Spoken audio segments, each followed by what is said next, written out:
And good evening, everyone. The board has already met in executive session and did salute the flag at that time. So at this point, we are up to a roll call. Mr. McLaughlin? Ms. Beckman? Here. Ms. Schaefer? Here. Mr. Salmon? Here. Mrs. White? Here. Mrs. McCune? Here. Mrs. Richmond? Here. Mrs. Korn? Here.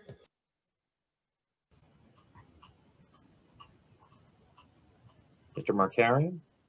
Here. Mr. Syatt? Here. Ms. Fox?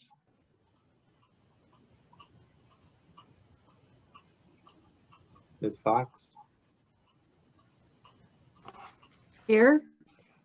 Can you hear me? Yeah, now I can. Thumbs up. Mrs. Gray? Okay. Here. Madam President? Thank you, Mr. McLaughlin. This is a regular meeting of the Board of Education of Bernards Township. Notice of the time and the place of this meeting was provided, and copies of that resolution were forwarded to the official newspapers as designated by the Board of Education and to the Township Clerk.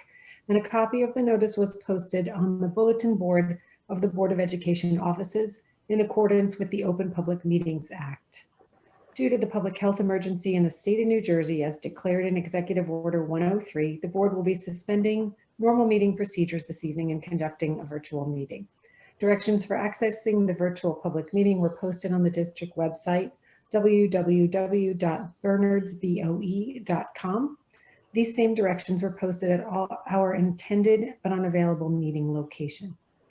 We very much welcome input from the public. Because this is a virtual meeting, public comment will be handled in one of three ways. Public comment, excuse me, method number one, which is the preferred method, is a full video via Zoom. Step one, when you're ready to make a public comment, join the Board of Education meeting via the Zoom link posted on the district webpage, www.bernardsboe.com. Please plan for your participation in the meeting by turning your camera on and your microphone on, dressing appropriately, maintaining a proper background setting for your camera's view, having a quiet space, muting the YouTube live stream of the Board of Education meeting when you are speaking so that there is no feedback with your participation in the Zoom meeting. Step two, you will be placed in a queue and admitted to the meeting when it is your turn to make a public comment. Once you see that you are admitted to the Zoom call, it will be your turn to make your public comment. Please begin your public comment by stating your full name and your address. Step three, after making your public comment, please exit the Zoom meeting so the next person waiting to make a public comment can be admitted. Public comment method two, dial in via Zoom, voice only. Step one, when you are ready to make a public comment on join the Zoom meeting using the dial-in phone number and meeting ID posted on the district website. Please plan for your participation by having a quiet space and muting the YouTube live stream of the Board of Education meeting when you are speaking so there is no feedback. Step two, you will be placed in a queue and admitted to the meeting when it is your turn to make a public comment. Once you see you are admitted to the Zoom call, it will be your turn to make your public comment. Please begin your comment by stating your full name and address. Step three, after making your public comment, please exit the Zoom meeting so the next person waiting to make a public comment can be admitted. And then the public comment method number three, if the preferred full video method of public comment is not an option for you and the dial-in method fails, please follow these directions to submit your public comment. Starting at 7 p.m., email your comment to btconnect@bernardsboe.com or text your comment to 908-292-3047. Use public comment as the email subject or the start of the message. Indicate your first and last name and your address. This is required for your public comment to be included. Regardless of which method you use, Please note, public comments are limited to a maximum of approximately 3 minutes if read aloud. Individuals are permitted a maximum of 1 public comment during public comment on agenda items and another in the non-agenda items section. Public comments submitted via method 1 and 2 will be processed first, then comments submitted by method 3. An individual's comments made using method 1 or 2 will not also be read into the record through method 3. The board reserves the right to limit the length of time allotted for public comment. I think we're going to go with what we have been consistently using, which is 45 minutes this evening. And no public comments will be accepted before 7 p.m. or after item 19, board forum of the agenda begins. I'll remind everyone that public comment is not structured as a question and answer session, but rather an opportunity for the public to share their thoughts with the board. It is possible that Mr. Markarian or someone here tonight may respond to a public comment, but it is not expected that each and every question will be answered. Okay, and with that very long-winded explanation of public comment, I think we're ready for the next item on our agenda, which is the student representative report. I saw that Juliet is here. Juliet, good evening. Yep, great. Thank you. Good evening. So first of all, the students are really happy to have made it through marking period 1 successfully. Like despite all of the challenges that this year has presented, everyone's really happy to be able to sort of move forward and sort of try to get through the year normally. In addition to that, Ridge Drama successfully held the 2 really wonderful socially distanced radio shows in the park, which was a really creative display of the different ways the students and staff are trying to maintain normalcy while staying safe. Unfortunately, Ridge was unable to have its final football game, so there was some disappointment that came with that announcement. From the students, I know that there's been some worry about an increased number of cases during the holiday season and whether like the rising case number could necessitate any closures after Thanksgiving or winter break, and like how that might play out if it was unexpected versus if it was planned. And I know a lot of students had questions about that. And then also there is some student anxiety about the very short breaks during the half day this Wednesday and how that could increase Zoom fatigue. Because I know a lot of people are worried if they have a lot of classes in a row, it really feels like there's no time at all to take any breaks in between classes. Thank you. Thank you, Juliet. Does anyone have any questions for Juliet? Thanks for sharing all that with us. We appreciate it. So with that, we are up to our board presentation. Mr. Markarian. Thank you, Madam President. So just to quickly answer a couple of Juliet's items before we dive into this presentation, I know that she indicated concern about possible school closures. We're going to talk about that a little bit later on this evening. However, I do want to assure Juliet and the public that we are prepared for that from the staffing side of the situation. We do have our plans already in place if that became an eventuality. We would not do that unless there was a true cause to have to close schools for in-person instruction and move into an all virtual setting. The true cause for those types of things could be related to a health situation where we are advised by the local health department that we need to close a school or multiple schools and switch to all virtual. And the other thing that could happen is that we could be crippled, if you will, by the inability to staff a particular building, because we know that there are challenges with staffing going on associated with the pandemic, whether a staff member might have to quarantine as a result of being exposed to someone else, or perhaps they're battling illness themselves. We do have to recognize that staffing is very important, and we can't run our schools without proper staff. So, Juliet, certainly that is not something that we relish, not something that we're planning to do, but we recognize that it is a possibility. And the truth of the matter is that we just need to be prepared. We are prepared to do virtual instruction if we had to, and students should be prepared for the possibility that there could be an announcement made with very little notice to switch to all virtual. So I'm constantly talking to the principals, trying not to inspire anxiety or fear or to start rumors, but just to be prepared, meaning that when you go home from school in the afternoon and you're packing up your belongings and you're heading out the door, it is possible that you might not come back the next day. So it's important for us to just keep that in mind as we go day to day, and try not to let it be a cause of concern and anxiety, but rather to prepare, because by being prepared and knowing what we're going to do, if that moment comes, we can really help reduce our anxiety because we're prepared and we have a plan. So I would just encourage you to know that it's not something that we want to do, but we're prepared for it if the need arises. The other thing I wanted to address was your question about the periods and the Zoom breaks.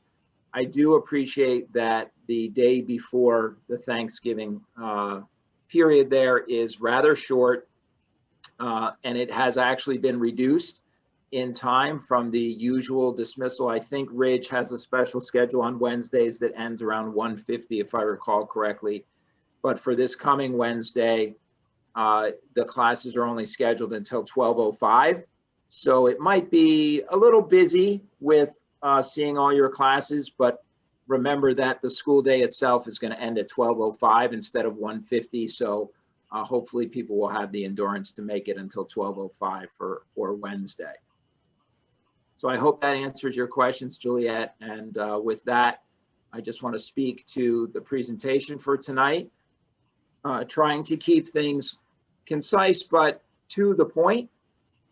I wanted to begin a little bit with some background on a couple of the other surveys that we have conducted with respect to our return to instruction plan. This is not the same comprehensive analysis that we had with the parent responses. However, we were able to spend some time to just get some of the more broad stroke conclusions that came from our surveys that we gave staff and our middle school and high school students. So if you'll recall, at the beginning of the month, we did go into quite some detail with the help of Mr. Comer, looking at the parent survey results in a much more concise way. I can share with you that when we surveyed the staff, we had 625 responses, and these are some of the salient points that came from that return to instruction staff survey. A lot of our discussion last board meeting focused on different ideas about how we might move forward in time with our instructional program. And we posed those same questions to the staff. Largely, the staff felt as though the current model was their preference. However, when it was posed to them about the concept of moving forward, either by eliminating the cohorts on the shortened day schedule or by having the students continue to report to school with cohorts, but come for full school days, those staff members that did respond to the survey put those in roughly equal categories, which was interesting because that was the same trend that we saw with the parents. And in fact, we'll see that with the students. Certainly the staff, this is their workplace, this is their home every day. They place a high value on all the different safety measures that we have put in place. Overall, they felt as though we were doing a good or excellent job with respect to our safety measures. They appreciate that. They're looking for that to continue.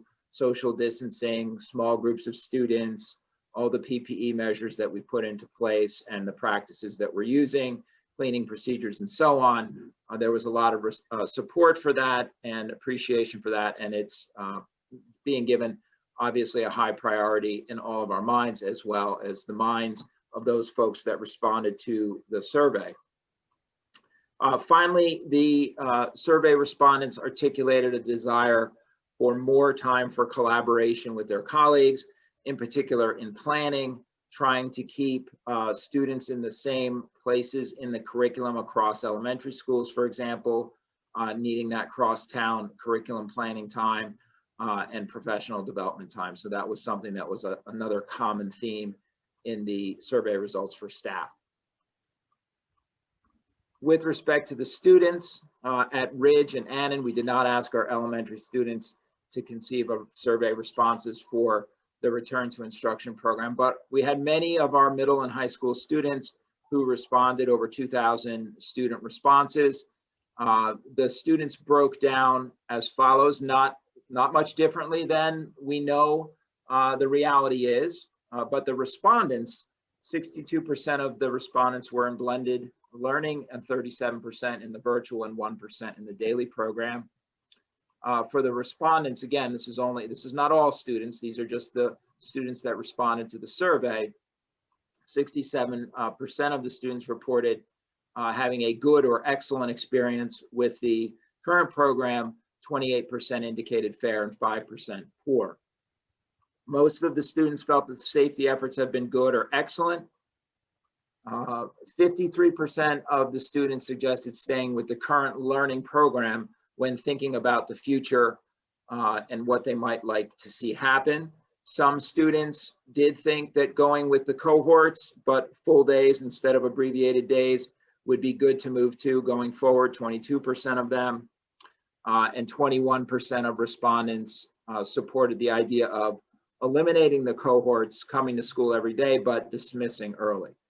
They were given the same questions that we reviewed at the beginning of the month when we talked about the survey for the parents.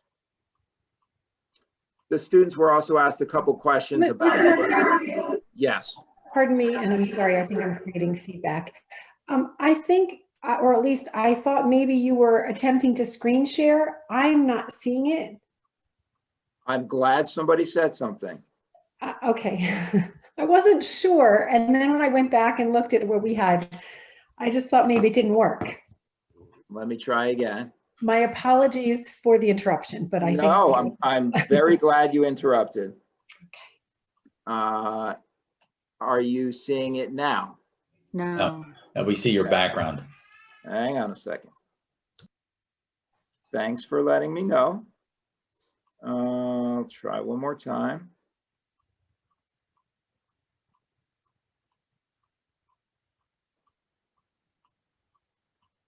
There we go.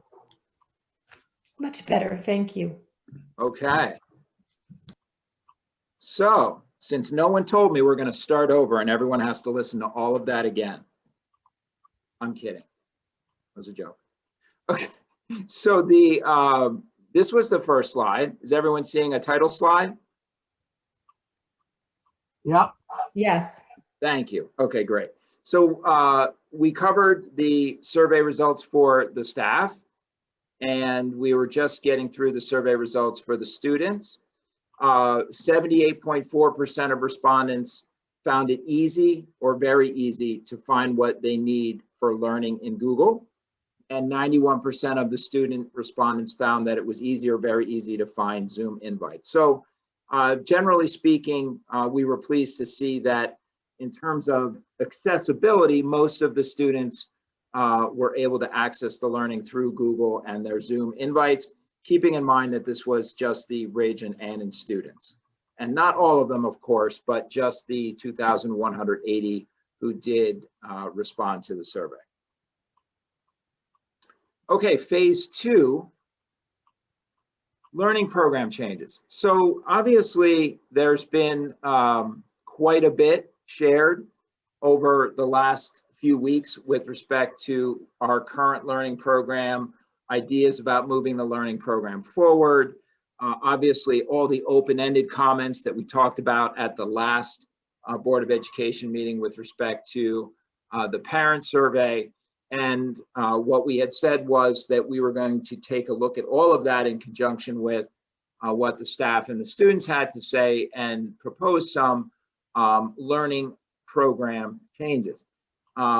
Understanding that in order to move forward with these changes, We need to have the support of the Board of Education. We need to visit with the Executive County Superintendent to make some amendments to our plan, and understand also what I was articulating to Juliet at the very beginning of the meeting and answering her questions, which is the truth of our situation being uncertain right now. And that's why you're not seeing hard dates as to when any of these learning program changes might take effect. However, from a planning perspective, we want to have plans in place. And in order to effectuate any changes, we need to plan, despite the fact that right now we know that schools all around us are experiencing closures for a variety of reasons, most of them short-term, of course, and they're switching to virtual learning while they are closed for in-person learning. But regardless of that, we need to plan in order to have the opportunity to try to do things going forward. So there are a couple of significant measures that we would like to try to achieve, and one is to bring the students that are in kindergarten, first and second grade to school every day. Obviously, we're talking here about the students that are already in the blending learning model. We know we have virtual students, 100% virtual students. We would be maintaining that program. However, for those students that want to come to school, we would like to try to bring them to school every day as soon as we can. And clearly the priority here lies in the fact that we're working on early literacy skills with these students, and we want to be able to have more time with them on a daily basis as soon as possible. In so doing, keep in mind that we're talking about maintaining a priority on social distancing and small class size. So we'll talk about the implications of that going forward. We are also talking about shifting the bell schedule for the entire district back to the traditional full day times. And this would include Wednesdays for our students at the middle and the high school who are currently all virtual on Wednesdays.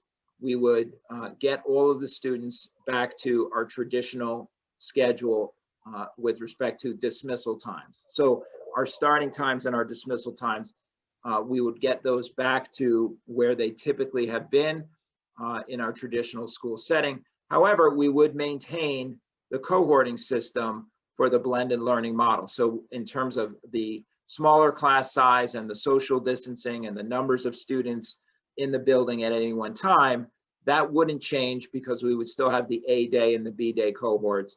Those students would, however, be staying for the entire school day. Now, when you think about Wednesdays, even though they have been virtual in the past, the students could come to school in the same way that our elementary and our elementary school students rather have been coming to school on Wednesdays by taking turns. We already have a calendar in place for A days and B days so that the students could take turns and come to school on Wednesdays following the traditional 9-period day.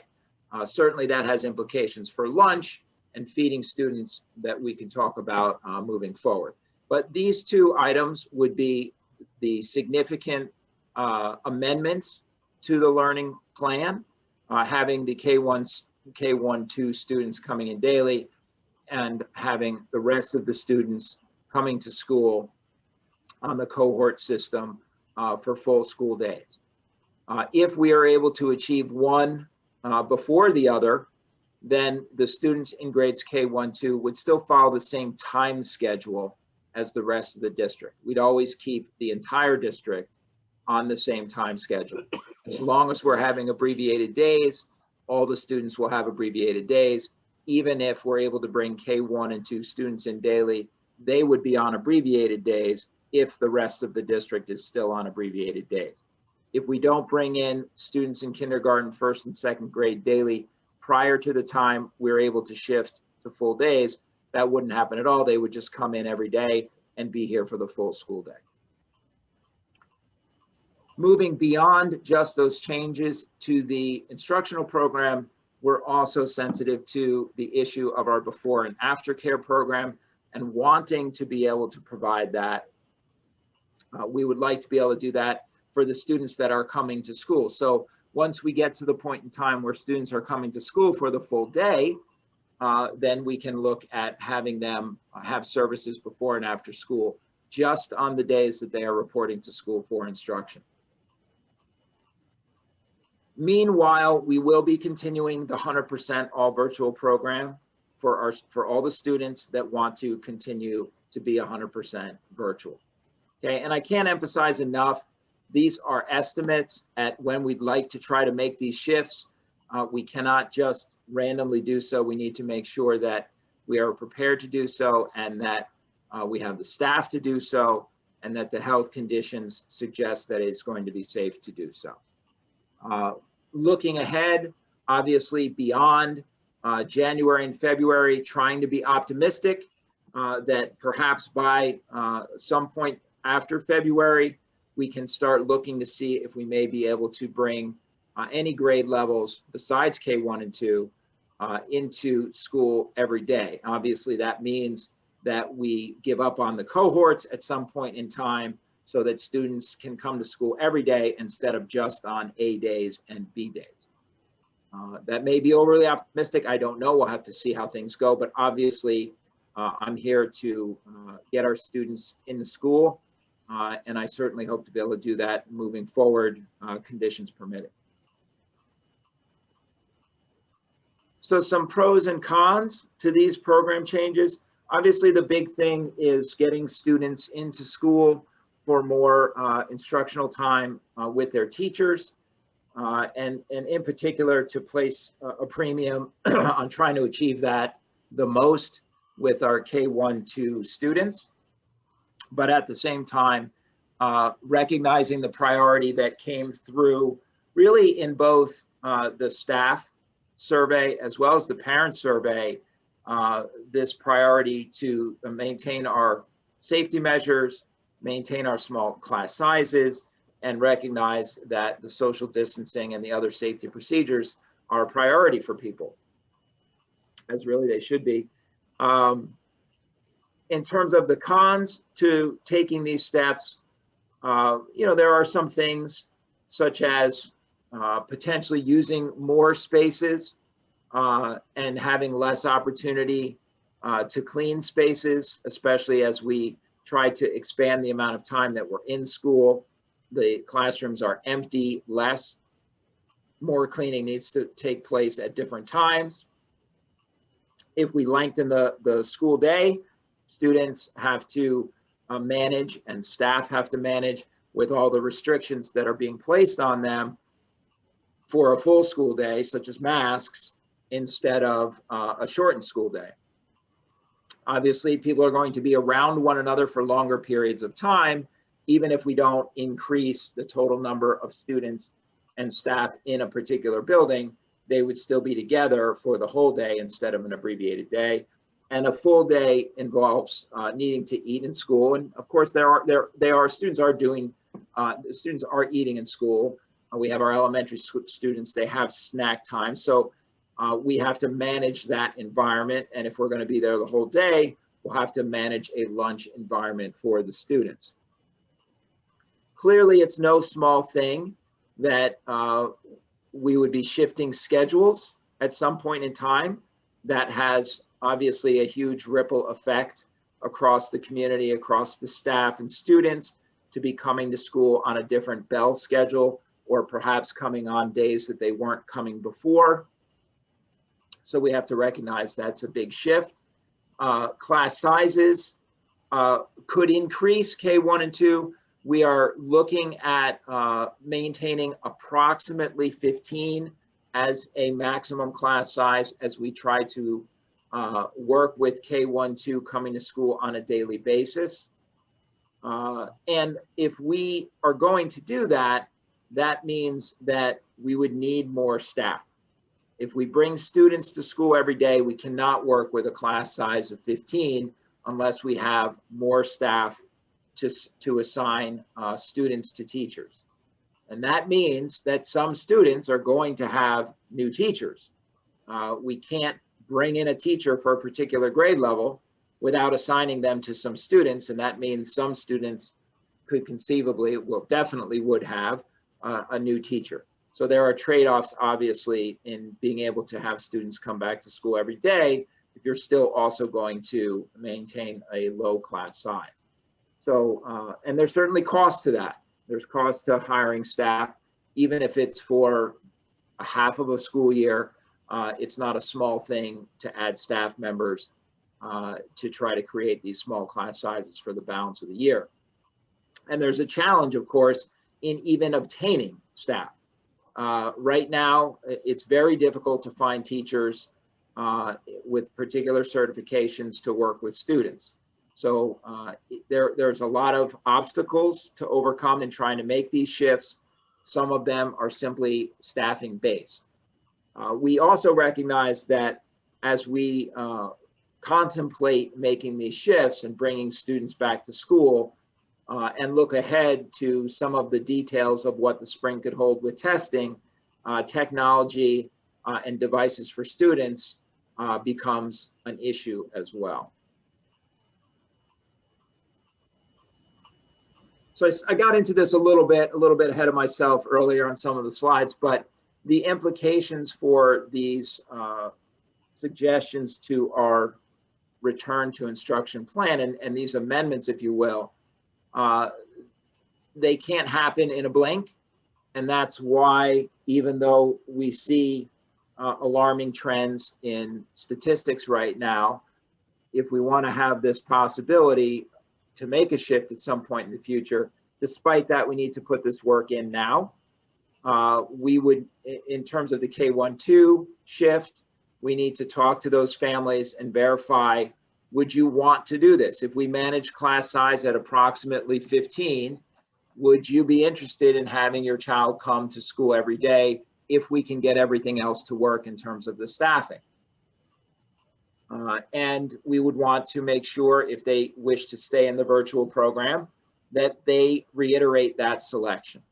Some families might prefer to shift from virtual to a different in-person program. Other families might say, if class size goes up even a little bit and my child has to be in school every day, I don't like that idea. We saw that a little bit in the parent survey. Some folks indicated that they might actually switch to the virtual program if we made a shift. Having those results, we would then need to resection and figure out exactly how many students are involved in wanting that new paradigm and how that would impact staff. We anticipate the need to hire staff in order to keep class size down if we're allowing the students to come every day. Finally, we recognize that if our teachers are working with students every day, and eventually they're working with the students every day for the full school day, that there would be shifts in terms of what happens with the opportunity to interact with other students that are not in the classroom. And so we would have to make some tweaks to how that would happen for our students.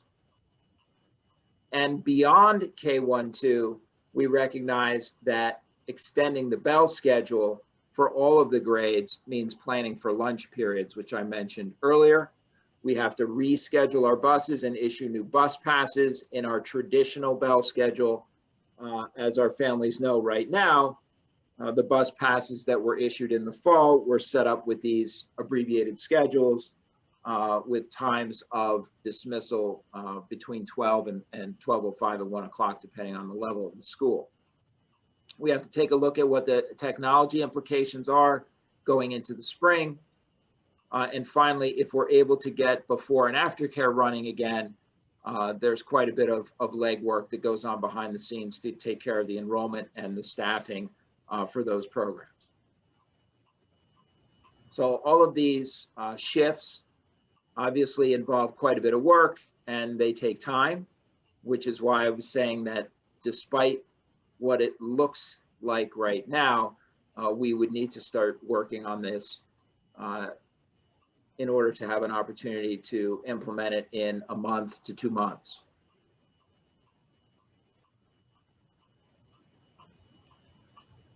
staff development time. So I mentioned this as something that is related to our plan and our schedule. If we are currently staying on abbreviated day schedules for the time being, one of the overwhelming pieces of information that I mentioned earlier from the staff survey was this opportunity to be together for collaboration and some training. So we are looking at creating some afternoons here and there where the staff members would have the afternoon free. They would work with the students in the usual fashion until 12:05 at Ridge, 12:15 at Annan, and 1 o'clock for the elementary schools. And then the rest of the afternoon, we could schedule some time for them to do collaboration and training. As you can see, we're not talking about a ton of days, a couple of days, perhaps a day in December, a day in January, for each of our grade levels to have an afternoon free to work on some collaboration and planning. As I mentioned, the dismissal times, we wouldn't have instruction after those dismissal times.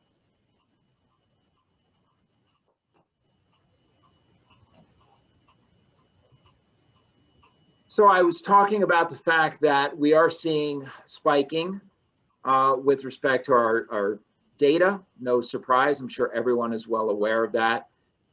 Last week on Thursday, our part of the state, most of the state was classified as high risk in terms of the transmission for COVID-19.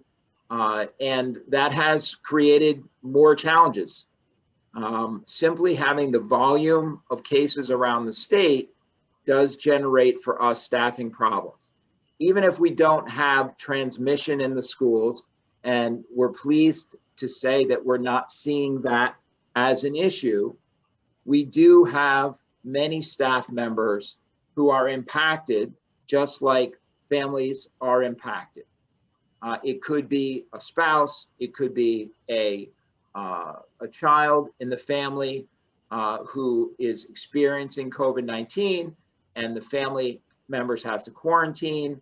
When that happens, obviously our staff are not able to come to work if they're supposed to be quarantining at home.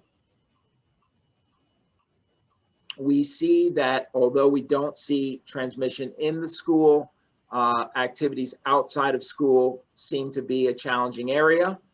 Not always 100% sure where and how it happens, but we are doing extensive contact tracing within the school systems and within our buildings to look to see if we have a problem of transmission in the school. And as I mentioned, that trickle down impact for the overall environment of the state, just with the number of cases as high as they are. However, for the time being, I think that where we want to be is in close contact with our local health officials. We do have regular conversation with our district physician, as well as our local health officers and the health officer for the county as well. We communicate with, we have good relationships, keeping close tabs on how things are going. We want to keep the schools open. And as I mentioned to Juliet at the beginning of the meeting, unless such circumstances arise that we're not able to. And that's what I mean in that last bullet point, that we wouldn't plan to switch to virtual instruction, but we would switch to it if we had to, based on health conditions, the advice of our health officials, or simply an inability to staff a school or multiple schools.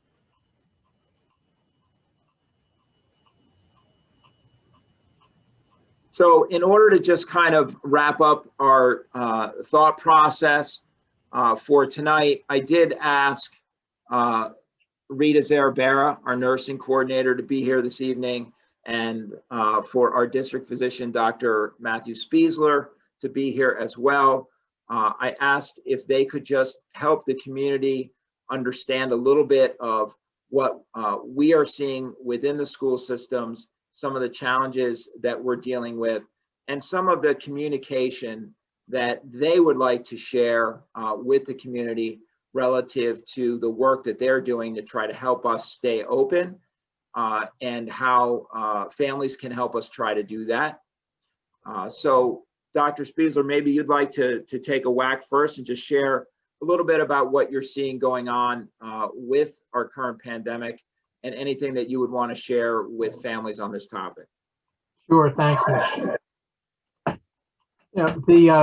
The numbers are certainly going up. We see that all over. The only good news is that the patients that we're seeing both in the hospital and being discharged from the hospital aren't as sick. I think we're better at taking care of them. We have better treatment protocols, giving dexamethasone, remdesivir, and less patients that are being critically ill in the intensive care units and on ventilators. Certainly our biggest concern is not in the pediatric age group patients that I see, but on those staff members, especially ages 50 and older, that are more susceptible to this particular virus. I don't think the virus is changing at all. I think we're doing a better job in containing it. I think the fact that the district has been excellent in terms of making sure that everybody was wearing masks, we distancing ourselves, washing our hands. These are all important factors in keeping the spread of this particular virus down. And I know I've been having multiple conversations with Rita and with the administration. And I think out of all the school districts that I take care of, I think Berners Township is doing the best in terms of making sure that those things are enforced. And I tip my hat to all the administration for making sure that those things are enforced. And I think that's what's keeping the transmission rate down in our schools. Certainly the issue is staffing and making sure there's enough staff to take care of the kids for in-school learning. I want to spend a minute to talk about testing, because testing has been very controversial. I think people need to understand the difference in testing. There's many different tests out there. The most reliable test that you can get is the PCR test.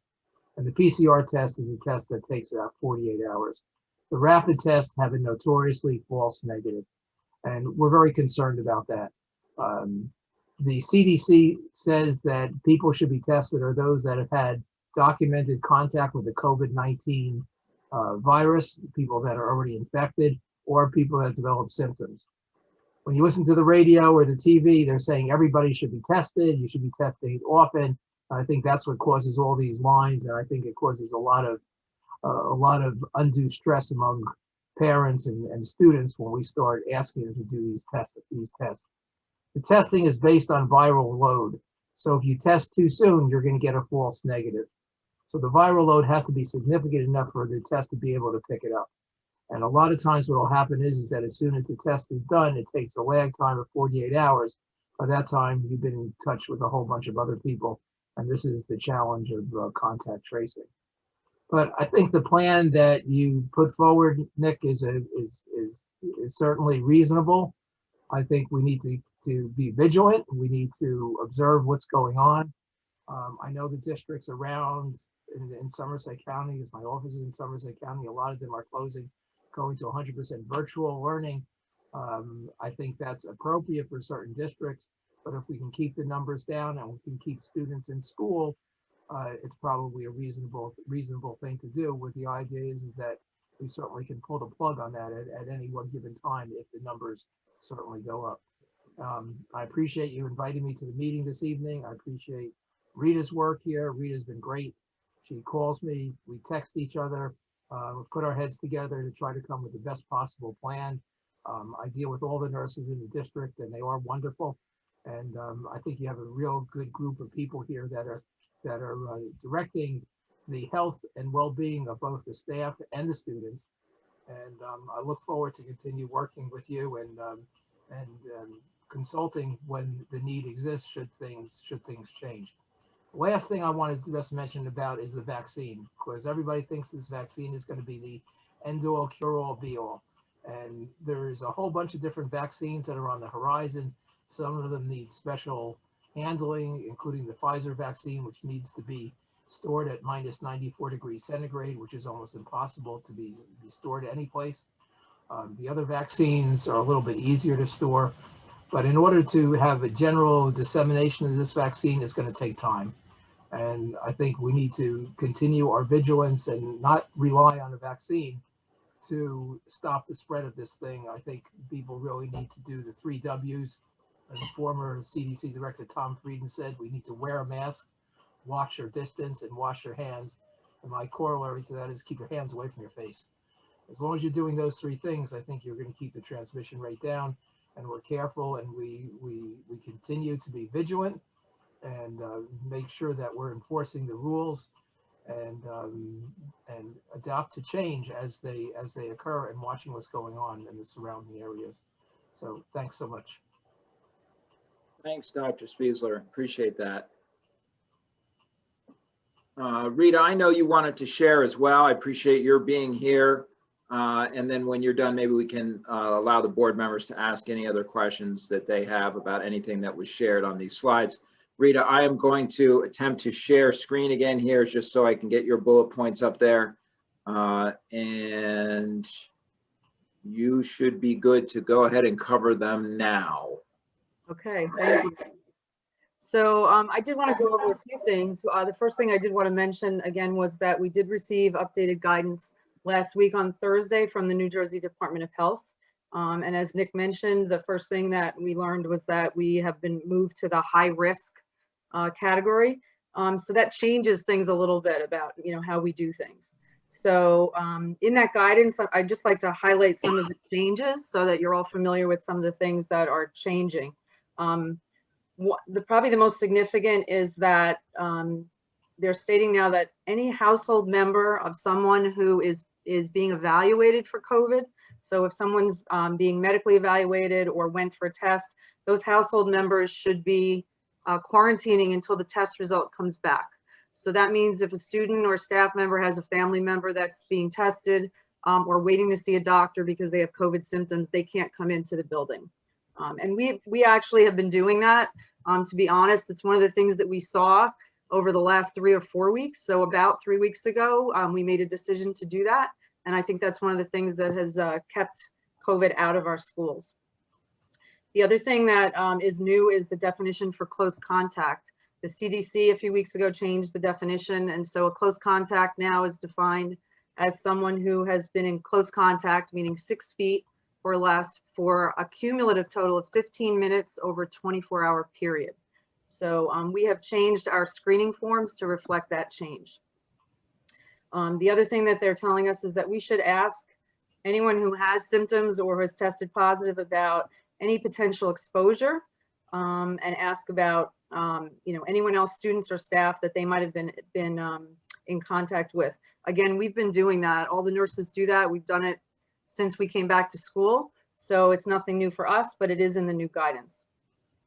Just so you're aware, every morning, the nurses in all the buildings run reports before school even starts, before anyone shows up. They look to see that everyone's completed the screening form. And if someone hasn't completed the screening form, they're at the doors of the building to try to get people before they even come in to take temperatures and then to check with the parents on any other exposure. They also run reports on absenteeism to look to see if anyone's reporting being absent for illness or otherwise. And then they reach out to families to find out what's actually happening. And that's so that we can give guidance before someone comes back into the building, maybe the next day. One of the other things that's in the guidance, it talks about school closure, and it just tells us to consider trying to identify people ahead of time, which again, we've been doing. It also, one of the other things it tells us is to look for links. Look to see if you can find anyone who's linked and who has had a shared activity. And again, that's really nothing new for us. So we've been doing that all along and we'll continue to do that. The other thing that I wanted to talk about was I thought I'd give you a little bit of an idea as to where we are as far as COVID cases. So since we've returned to the building, we've had 16 positive cases in students. None of those, however, have started in school. It's not an in-school transmission. And for staff, we have 6 staff members that have tested positive. And again, none of those initiated in school. So what does that mean? It means that they got it somewhere else. So it's either what we've seen is either from family members that were positive, or friends that they interacted with, from parties, from maybe a gathering of people in their homes. The other thing that we've seen is indoor sports venues have been one of the things that has affected people, and either they've tested positive or they've been identified as a close contact. So we're really proud of the fact that I think a lot of the things that we're doing screening wise, and the nurses really staying on top of kids that are sick, to ask them to stay home, and staff members as well. If they've got symptoms, we're asking them to stay home so that we don't have school-based transmission. And then I thought I'd mention district notifications just briefly. You're probably all familiar with this by now, but we have two different types of notifications that we do. The first notification that would go out would be to any close contacts of a positive case. So when we learn of a positive case, we do contact tracing right away. We list anyone who's come in contact with that person for 48 hours prior to a positive test, or 48 hours prior to symptoms starting. And then once we have that list, we make phone calls to any of the students that may have been in close contact, and the same thing for staff members. We usually send them an email and make sure that they're aware that they've been notified as a close contact, and as identified, they can't come into the building then for 14 days. Once that notification goes out, then we send a general notification to the entire district to let everyone know that we've had a positive case of coronavirus. And then I guess the last thing I wanted to talk about was just some concerns and considerations for everyone to be aware of. One of the things that we're concerned about, obviously, is the holiday time, as we've mentioned, and this Thanksgiving weekend. We're aware that some people are still trying to get together with their families, or they may be traveling, and that certainly will impact us. We've already seen it today. We know tomorrow and the next day, we already have people that have reported that they may be traveling with families, that they're not expected to even to be back next week, or they're out not sick, but will be checking in virtually for virtual instruction, but they're not going to be present in school, even if they were scheduled to be in school. I guess that's the other thing, I guess, would be just staffing. I think that's going to be addressed, but it certainly has been a concern. We have a lot of staff members that unfortunately have been exposed in one way or another, or have family members in their homes that are symptomatic right now. And so a lot of them are getting tested, or their family members getting tested. And so we've got to ask them to stay out of the building, because we're trying to protect all the other students and staff that are in the school community. But it certainly impacts what we're able to do, because they're not here or they're not available to us to teach. And I think that's really all I wanted to cover. Thanks, Rita. If I could just add to that too, on that subject of the staff members, we've talked a lot about the fact that, we recognize that the students have the ability to be virtual, have the ability to participate virtually, but our staff members have to be in work to be there for the students that are in the classrooms, in the buildings, as in-person learners. And so they become what is affectionately become known as essential employees.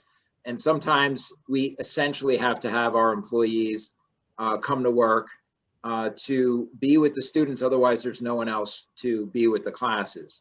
So while we are asking folks to be doing what they've been doing, and I really have to give kudos not only to all the work that Rita's been doing and that Dr. Spiezer's been doing, and the rest of the staff in the district relative to the policies and procedures in the schools, but it really has a lot to do with the families and making good decisions, recognizing when kids might not be feeling well, keeping kids home when they should keep them home for any reason that is described on the daily screening form. And that really makes a huge difference, as Rita said, in our ability to kind of stay open and not have a situation where we risk transmission in the schools. So it's really critical. And we certainly appreciate everybody doing the best that they can, taking as many precautions as possible to help us avoid that kind of transmission in the schools. So with that, I just wanted to ask our board president if she could MC a little bit and recognize any of our board members that might have questions about anything that was shared tonight with respect to proposed amendments to our plan, and any questions that they might have for Dr. Spiesler or Rita with respect to some of these health issues that they've talked about. I'd be happy to do that. Just before I look for hands, just quickly, I wanted to thank Dr. Spiesler and Rita for being here with us this evening, for taking time to go through all of this with us. We appreciate it. And for all your hard work, behind the scenes, day to day. I also want to make a special shout out to Rita, because it's come to some of the board members' attention through committees by way of Mr. Markarian and Mr. Syatt, what an integral role you've been playing in keeping us open and operating. And I just wanted to give the board an opportunity to say thank you, face to face. So we appreciate it very much. I know the community appreciates it. It's surely got to be thankless work, but we're grateful to have you doing it. So Thank with you. I that, appreciate that. Thank you. And I have to say, though, the nurses are a great team, so they're all working really hard to do this. and we appreciate them if they're watching. I should have said that. Thank you for drawing that to our attention as well. If you are out there, nurses and from all of our buildings, we appreciate you greatly and all the work you're doing to keep our schools going. So with that, do any of the board members have questions for either Dr. Spiesler or Rita? I see Suzanne's hand is up. I'm sorry, Ms. Schaefer. I had a question, because we do go to these extended days. One of the things that's going to be an issue is eating. Obviously, we've got a different situation in the schools then, with students eating unmasked. I mean, we haven't had that really in the 6 through 12 anyway. I mean, they don't have to have snack. But what, do you foresee any issues with that, with extended, periods of 40 minutes where kids are eating together?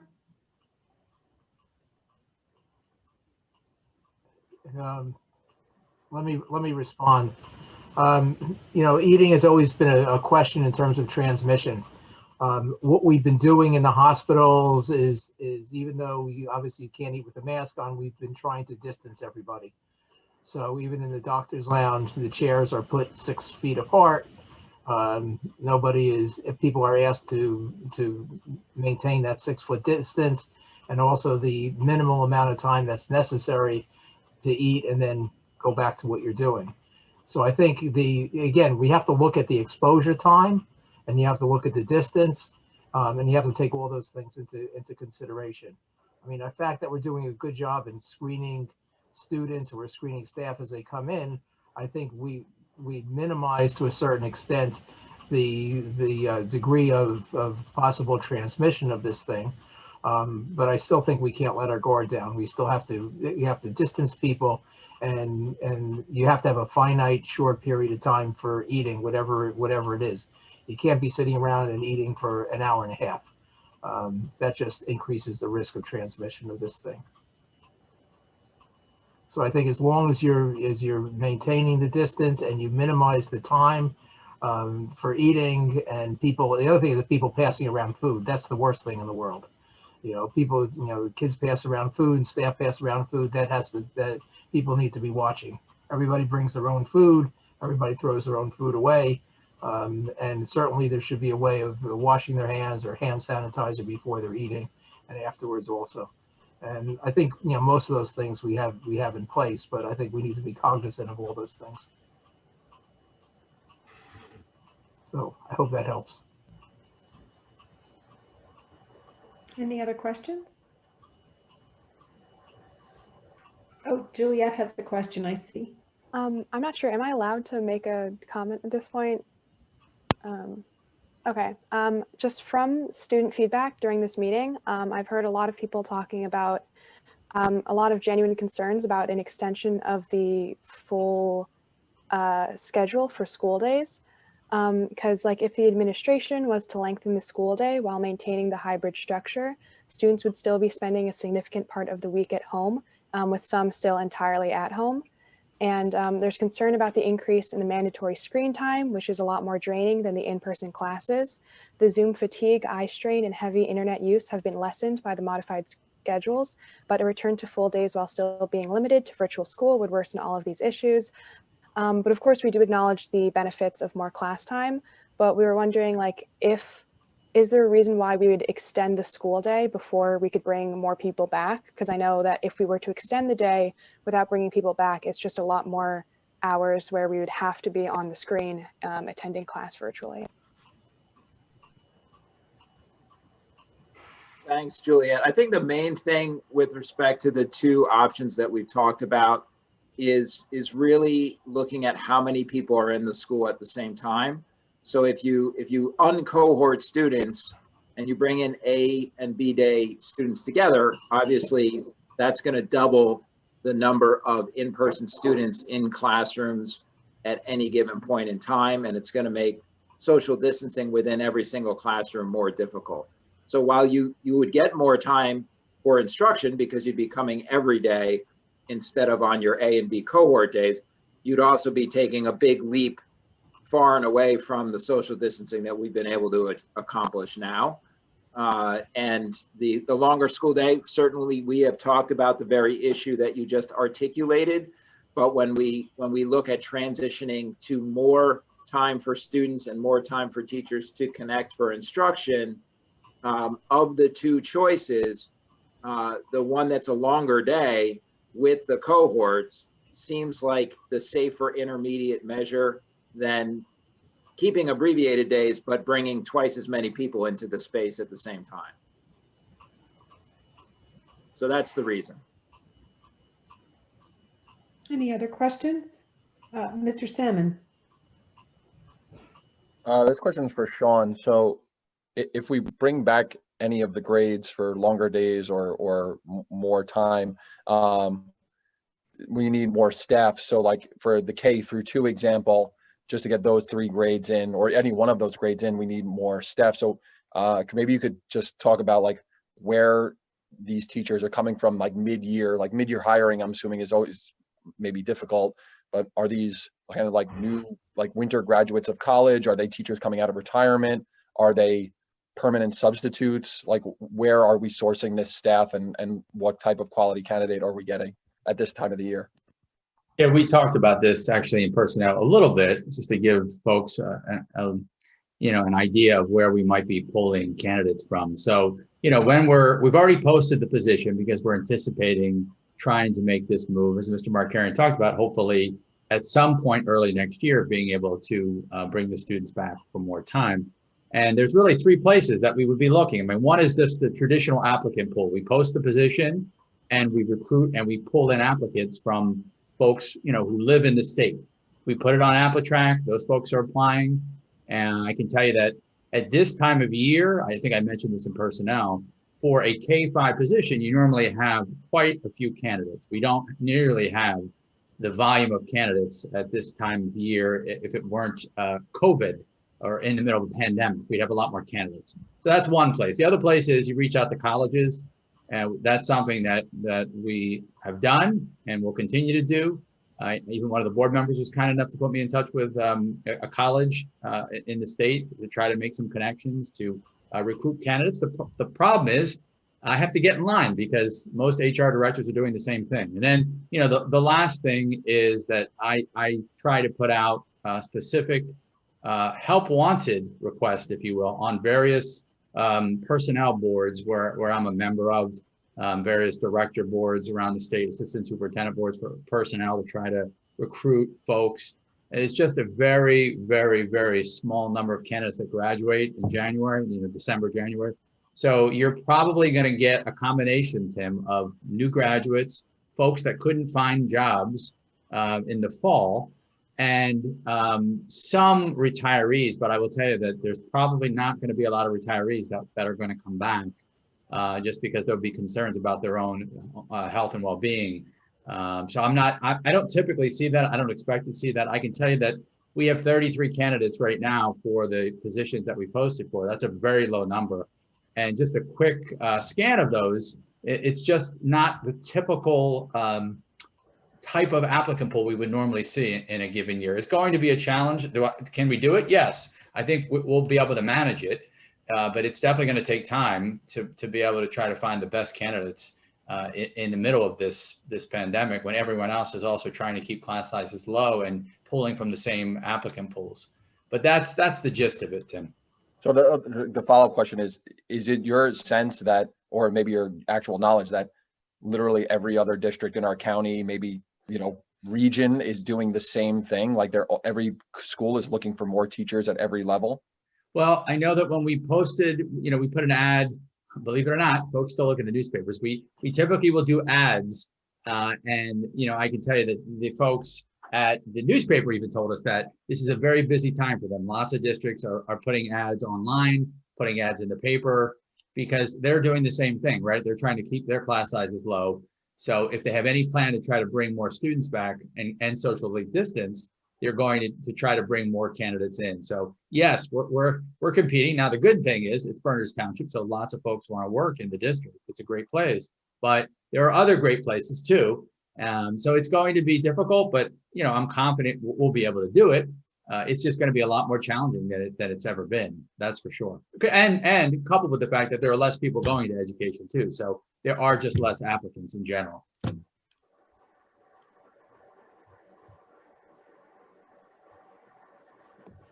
Mrs. Korn. Hi. Oh, sorry. I got it. I had it on mute. So I'm going to play a little devil's advocate here, just because I'm going to try to jump ahead of questions that might come in during a comments. So with Dr. Spiesler and Ms. Zarabara, especially for like the K through 5, maybe I'm going to focus on more, since we know that, we know that transmission among young children it's not going from children to adults. For the most part. And the kids from what I've read from the CDC numbers, 99.99% recovery rate if they get it at all. So we're jumping through a million hoops. We're trying to hire teachers. Would it make more sense to bring the kids back with their masks? I'm not saying not masks, with because of all the, and according to Dr. Spiesler, yes, there's more cases, but they're not, we know better. We know how to treat it. It's not as severe. I don't know about the age of the teachers who are in the grammar schools. I'm assuming they're not in their 70s. I'm assuming, but I don't know the numbers. So I'm not going to, so they're younger teacher. We have younger teachers. Is there a way to, because to balance out all the negative, there's extreme negative effects to keeping kids out of school as well, which no one ever talks about. We talk about COVID. We don't talk about mental health. We don't talk about kids getting migraines all day because they're on the computers. We don't. So I'm trying to can you explain, because this is going on a long time. Since March, we were told 2 weeks, flatten the curve, and we weren't told that it was to keep no one from getting this disease ever. So now that I feel like we're there, is there any kind of compromise we can make where, or is it just off the table?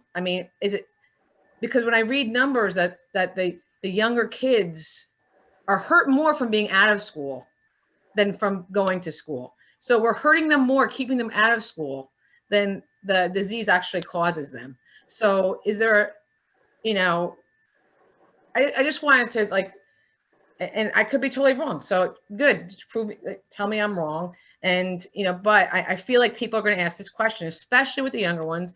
I have older kids in the older schools, which I want them back in too, but I understand that it could be, they can transmit it easier, but for the younger ones, what, can you just explain that? Because if we can't get teachers, if we can't, they're never going to be back in school. What are we going to do?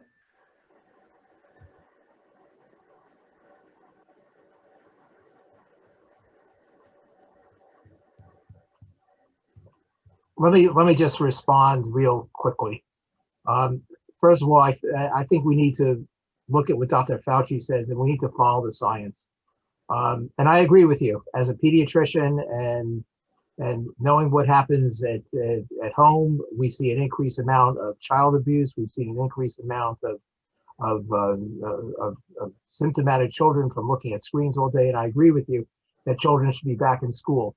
You have to weigh this with the fact of this terrible virus.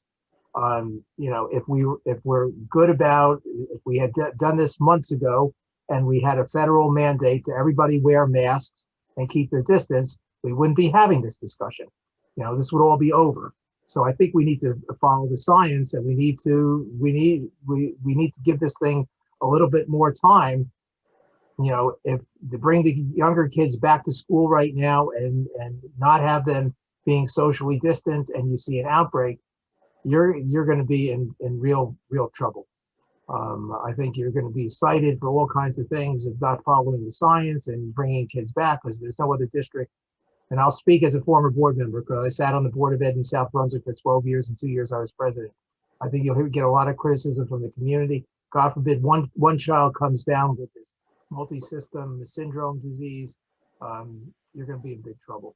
So I don't think you can violate any of those things that we talked about: wearing masks, washing hands, and distancing. If you do that, if you don't do that, I think you're not following the science. And I agree with you about the secondary issues that we're faced with, but I don't think you have much of a choice right now. My opinion.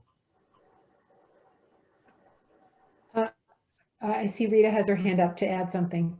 I just wanted to add one thing to that, and that is that I think that there's still a lot of unknowns about the virus, and we really don't know what the long-term effects are of people. So if you read anything about the effects that, there's microembolization, there's, blood clots to different organs, even the college, if you look at the college conferences, they have cardiac profiles for people for athletes, once they have COVID, they're doing cardiac MRIs because they've seen damage to heart muscles. So, and I don't say that to scare anybody, but what I'm saying is we don't really know what the long-term effects are. So you can say someone can have a very mild case now, but we don't know what the long-term risks are. And so I think right now, as Dr. Spiesler's saying, the science is still telling us that we need to be careful.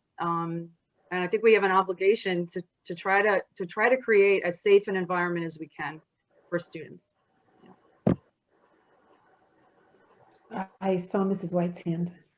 I just want some clarification. I'm assuming that the reason that you went in this direction in terms of the plan for January of keeping the cohorts, but bringing kids in for either longer or more days by adding in Wednesday, is based on the results from the surveys, and that more parents said when they were given their choice of keeping the cohorts the way they are and extending, or mixing the cohorts back up.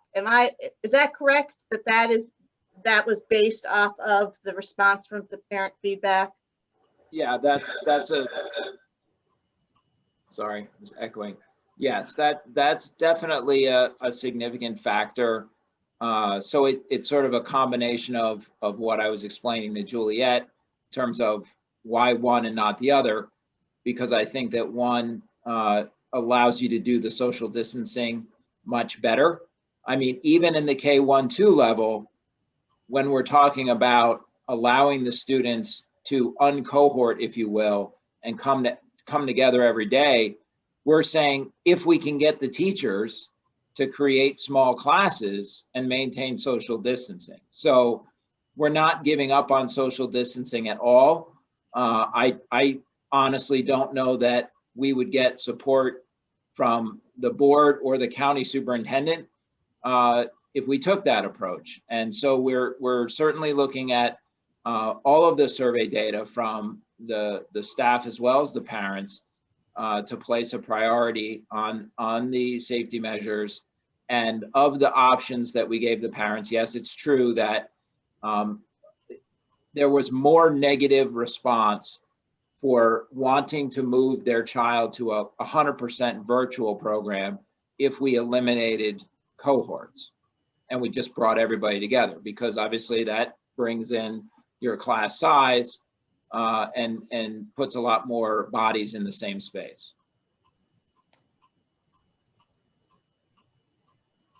Ms. Schaefer? Can I ask another point of clarification?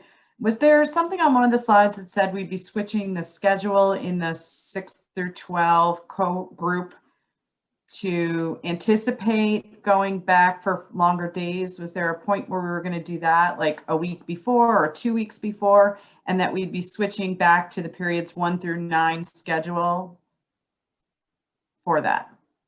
I don't think I had anything in the slides about that. What, you know, truthfully, the 9 periods, you know, we've got a schedule right now on Wednesdays where 6 to 12 have a special schedule to work 9 periods on the all virtual days. And we talked about the fact that actually on this coming Wednesday, we have another even more unique schedule for 9 periods to be compressed into an even shorter day. But I don't think we talked about any scenarios where we had a transition time for 9 periods in some other bell schedule. I'm envisioning either the existing abbreviated day schedule or the full day. And on the abbreviated day schedule, we already have our pattern of periods where we're doing 5 periods a day. And when we would go to a full day, we'd be back to 9 periods.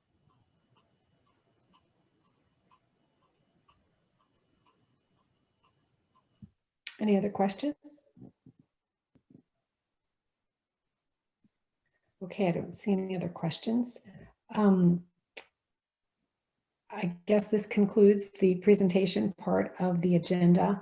Again, thank you to Dr. Spiesler and to Ms. Zarabera for your time and expertise. We appreciate it. Before we move on to the next agenda item, I would just like to share that I know that last time we had a little bit of confusion with regard to public comment using the Zoom link versus how to actually access to watch the meeting.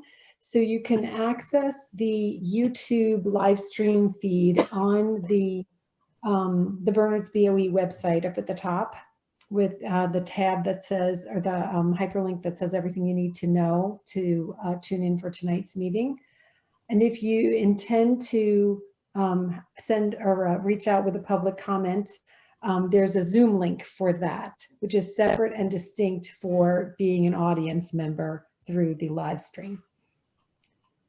With that, Mr. Markarian, I think we are up to Superintendent's report. Right. Yes, thank you. So I just took the opportunity to share screen. Hopefully everybody can see this. This is what our board president was just sharing with respect to the different links for tonight's meeting. If you start out on the district homepage and you click here for everything you need for the 7 p.m. Board of Education meeting, it takes you to this page. This link here, the live stream link, is the one that is specifically for simply viewing and listening to the board meeting. That's going to give you a YouTube view of the meeting. And if you're interested in actually joining the Zoom meeting itself for public comment, you would use this link here. I'm not sure if that's helpful or not for people struggling to see, but in any case, maybe that helps someone to see where those links are posted. And we also have the instructions for how to do public comment. Thank you, Mr. Markarian. I think Sure. that was helpful. Sure. So just with respect to superintendent's report, at this stage, you know, we've shared some basic ideas about amendments to the plan for our return to instruction. And, you know, I can't emphasize enough that there are caveats to making those things happen, not the least of which, excuse me, sorry.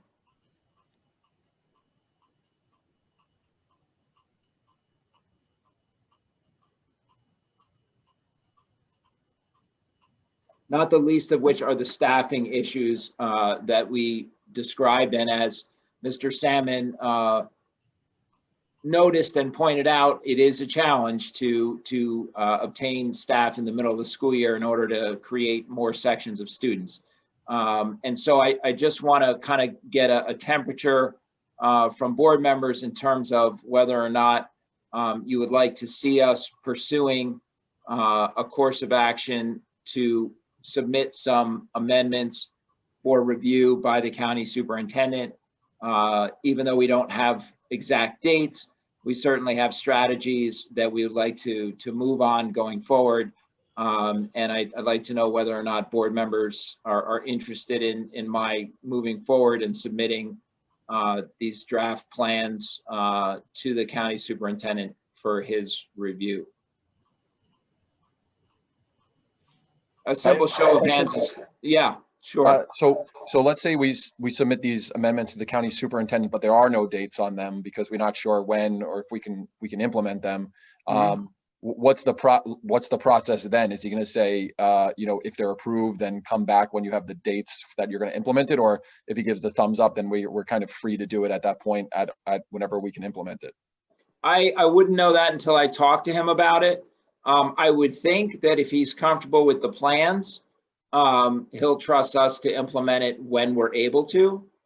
I don't know if that answers your question, but I think that's what I don't want to speak for him until I get a chance to talk to him about, but I mean, that would be my feeling. Got it. Yep. Ms. Korn, did you have a question? About that too. Do we know of anyone else who's any other schools who have gone to the next, who've submitted, or they don't talk, I mean, who submitted something and along the same lines that we're doing, and whether they've been approved or not approved, Yeah, so I honestly, I really hesitate to comment on what other districts are doing, because what I think I heard them saying that they were going to do a week ago might be different than what it is today.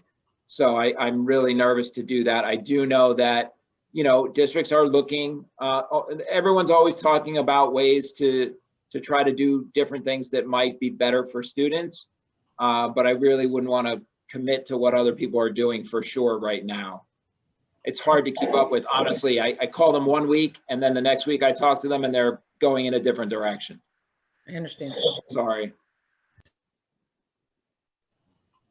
So it's, I certainly think that there's going to be another opportunity at the next board meeting to talk about it some more in terms of the when question marks. And we can see things changing every day around us, which could impact that discussion. And I think we should, it's obviously a standing agenda item and really has been for just about every board meeting since we've been in this pandemic, and we'll certainly revisit at the next meeting. I just want to get a sense of whether or not you want me to press forward and move on this to try to put wheels into motion so that it's, call it shovel ready for whatever date we can try to move on it. I think I get a vibe that you want me to do that, so I will.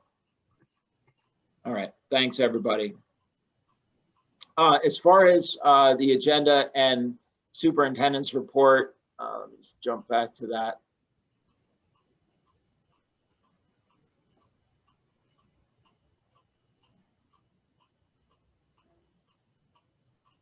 Okay, so we have a few items under superintendent's report.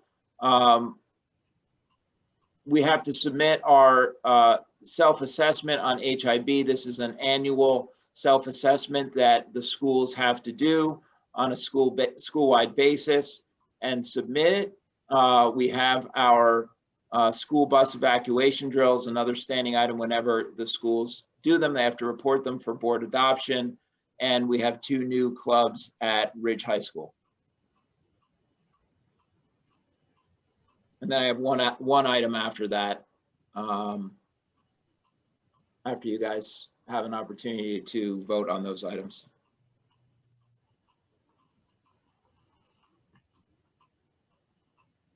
Are we doing a vote on all 4 now?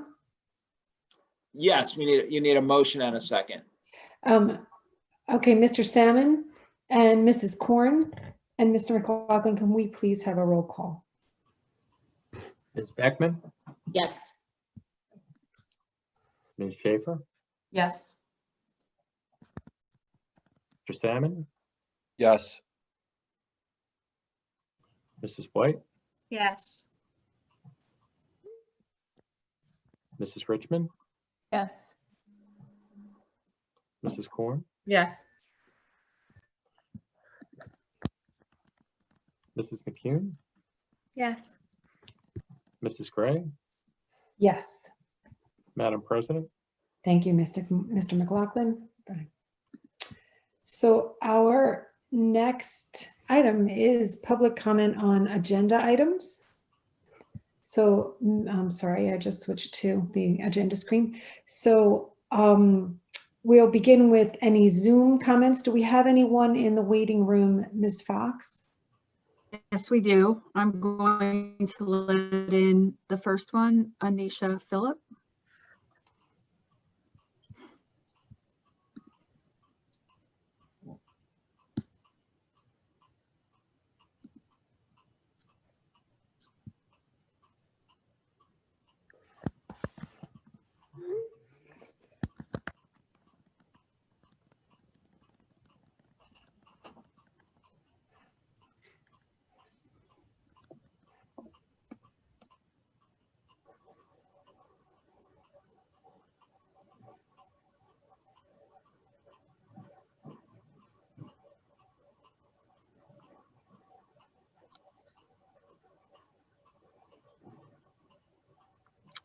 Hello, Anisha.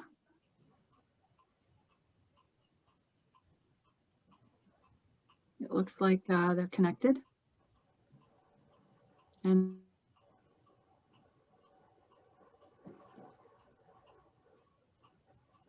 then they left. So just Great. as a reminder, and I know Madam President did a very thorough job of describing all the different ways to make public comment at our Board of Education meeting. So thank you, Mrs. Gray, for taking the time to do that. But just as a reminder, if there's any problem with any of the technological ways to do audio and visual public comment, you can send in what we consider the old school email to BT Connect. So please feel free to exercise that option if you're having any problems using Zoom to connect to our meeting. Do you want to try our next person, Ms. Fox? So, yep, Greg is, you see Greg is in the meeting. It says Greg. Greg, do you hear us?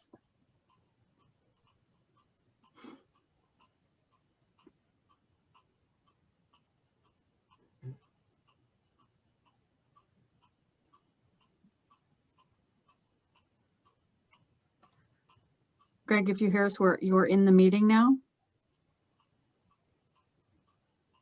And you can make your public comment.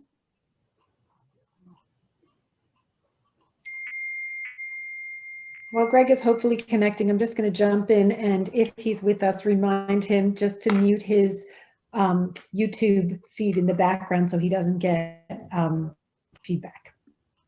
Right. I know there's a delay with the feed as well, by maybe 2 minutes. So that could also cause confusion.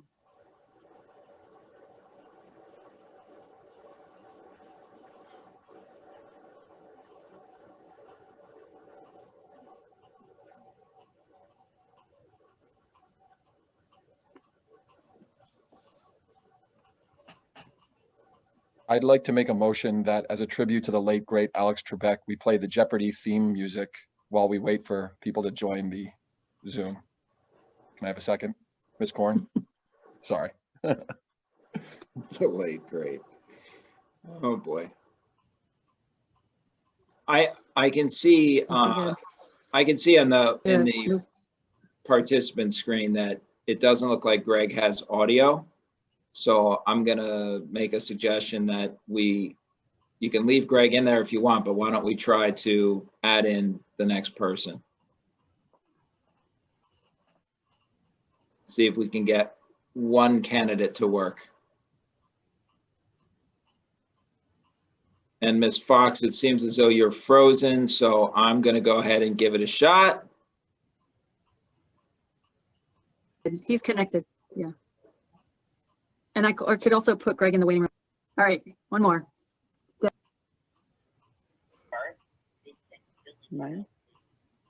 Debbie M. Hi, Debbie, can you hear us? Yes, I can. Can you hear me? Yes, we can hear you loud and clear. Wonderful. Awesome. Great. All right, we're going. But let me get other noise out of here. Okay. All right. Yes. Great. Debbie Marcus. Okay, 16 Lafayette Lane. Good evening. Thank you so much for everything that you are doing to make our school year work in our town. Yes,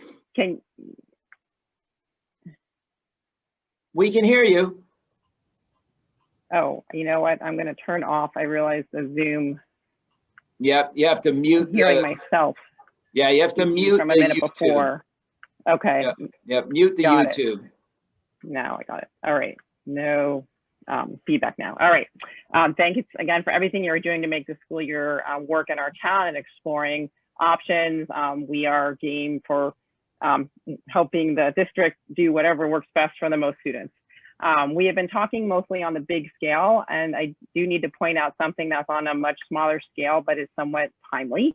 I've sent an email to some of the staff, but not the board, that I'm politely and firmly requesting an update on any actions toward providing a January PSAT/NMSQT test.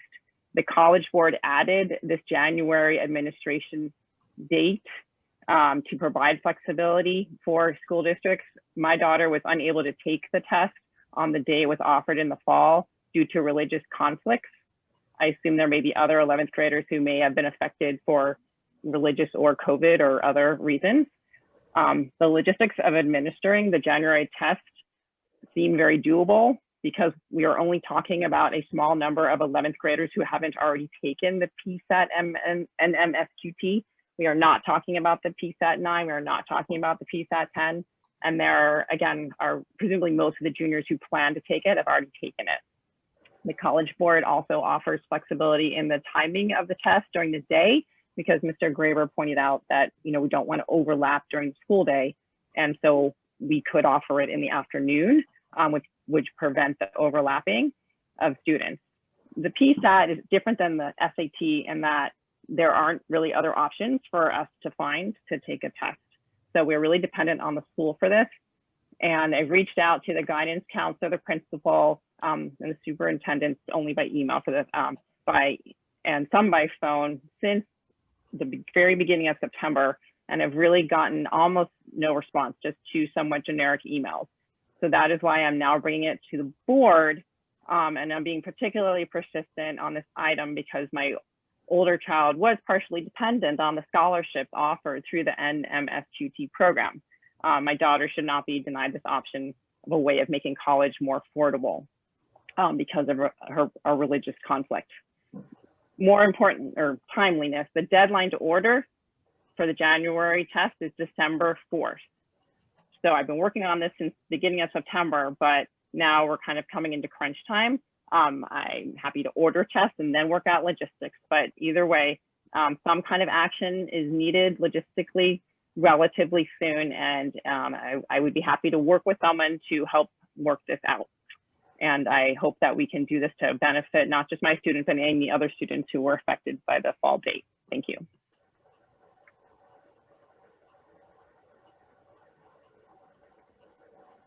Should I leave the Zoom? Yes. Okay. Thank you, Mrs. Marcus. Okay.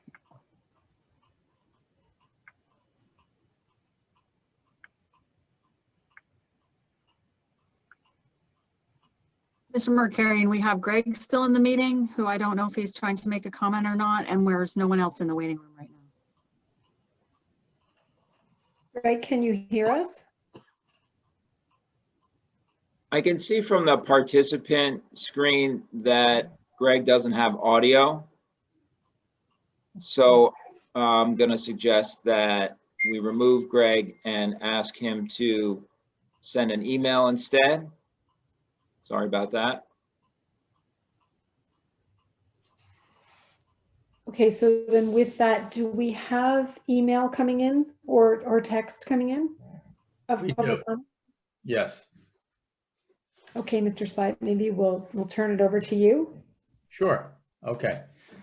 Okay, first email is from Megan Fedor, 26 Victoria Drive.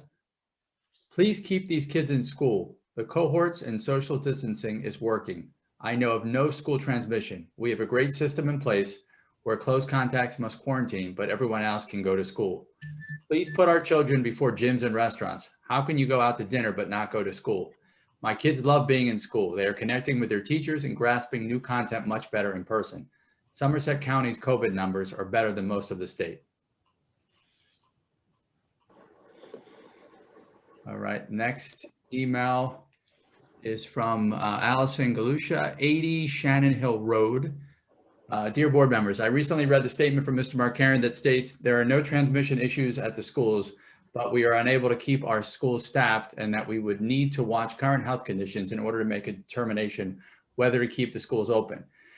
I am disappointed at the message this statement sends to our children and community for many reasons. One, if there are no transmission issues, there should be no need to close the schools. If masks and precautions have been working and these kids are barely in school as is, keeping the schools open should be your priority. Two, what message does this send to our children? We can go to the grocery store and Target, but not to school. Why are workers required to go to work in hospitals, stores, gas stations, fast food places, and our teachers are not required to teach at the schools? Three, why do we not have proper staffing? How is this acceptable to us as a community that we cannot keep our schools staffed? What is the protocol for teachers that only want to teach remote? Are they permitted to teach from home merely because they wish to? Again, if doctors, nurses, grocery store workers, and the like go to work every day to keep our community moving forward, why not our teachers? I implore you to stop and realize that we as a community have an obligation to our children. They have already received the message that their teachers do not want to be there. I have heard from numerous parents in the community that the children are being told by teachers that they should all be home to take their personal items home and that they will not be back in school for a long time. How can this be happening? How are we allowing this to happen? My own son has shared with me that he no longer has a love of math. His teacher has not taught a single teacher lesson to student and instead shows videos to teach lessons even when in person. To say that we as a community feel powerless to help our children is an understatement. This is all we can do to implore you to recognize that this is doing what this is doing to our children and how this is going to impact the rest of their lives. Take action now. Thank you. The next email is from Amanda Yanniklis at 20 Old Coach Road. Actually, this one's not related to the presentation, so I'm going to save that one for the other public comment. Let's see. Nancy Clarisy, 4 Beechwood Road. First, thank you to all the wonderful teachers and staff for working so hard to allow our children to attend in person. I would like to know if it is possible to give more specific information regarding the COVID notice cases and probable cases. While I understand you are not permitted to reveal any names, more specific info should be provided, such as which cohort day, A or B, whether the case is virtual or possibly a sports related. It is impossible to make an intelligent decision of whether or not it should be a concern to continue having a child attend, causing undue anxiety. The notices are very vague. Thank you for your time. The next email is from Kristen McInerney, 4 Quincy Road. Good evening. The elementary students absolutely should have been surveyed. You left out a majority of the community you serve. The survey could have been simplified for them. But I think if you did get their feedback, you would find the majority of them in the current blended model want to be in school more. The K-5 students are missing out in so many ways, academically and socially, and want to be there daily. Next email is from Elizabeth Savona, 11 Archgate Road. Dear Mr. Markarian and board members, thank you for the update regarding the return to in-person instruction. Can you expand upon the rationale for prioritizing only K2 for full in-person days versus K5? You mentioned longer term timing for the other grades. What month will grades 3 to 5 return full time? Can you prioritize these grades to return instead of adding before and after care? I'm concerned that the elementary age kids aren't getting the in-person instruction they need for the critical subjects like reading, writing, and math. Please consider all elementary grades as a priority and explore ways to bring back all grades in January. Thank you. The next email is from Ramya Rams Murthy at 23 Raleigh Court. Thanks for all the hard work. We are in the hybrid model and so thankful for the teachers and everyone's efforts to keep the school safe. One question: is it going to be possible to maintain social distancing at all times of 6 feet with 15 kids in a class, in classrooms, in the cafeteria, and other places? Thanks again.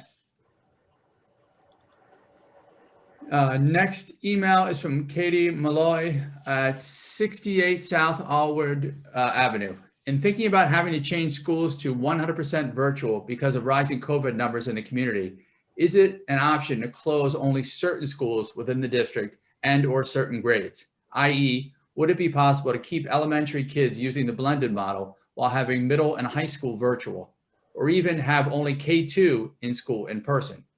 Any other creative options that may solve staffing issues? Thank you. Next email is from Wanning Wu at 15 Conkling Street. Can you give us more details about the confirmed positive COVID cases, like breakdown by schools and cohorts and blended versus virtual? Thank you very much. The next email is from Barbara Geary at Dryden Road. In Friday's SOS, families are encouraged to be prepared for the possibility that schools may need to go all virtual at any given point in time due to the staffing, and again discussed tonight. What is the driving factor for the staffing issue? Are our staff members infected with COVID, quarantining due to exposure, or quarantining because of travel plans out of state? I have heard of a couple of districts sending an email at night saying that their district will be all virtual for a 3 to 4 week period starting immediately. Can we avoid this type of notification by receiving staffing updates daily? What is the threshold for staffing that would close the school buildings? Will it be based on each school building or the entire school district? Thank you. And those are all the emails at this time, Madam President. Thank you very much, Mr. Syatt. We appreciate you reading them to us. I guess at this point, I'll ask Mr. Markarian, are there some public comment items you'd like to address? Sure. Let's see. I know the question about the PSAT, the staff has been working on, Mr. Graber's been working on it. I know that that's a discussion item. One of the issues there has to do with equity of access and the length of the testing period and whether or not there would be accommodations needed for lengthy extended times for some students, and what that would do in terms of the end time of the test. If the test is starting after school at say 3 o'clock, would we have students testing after 6 o'clock if there were extended time issues? So we have been looking at it, trying to figure out if it's possible or not, and I will follow up with Mr. Lazovic or Dr. Lazovic tomorrow to see what I can get for an update.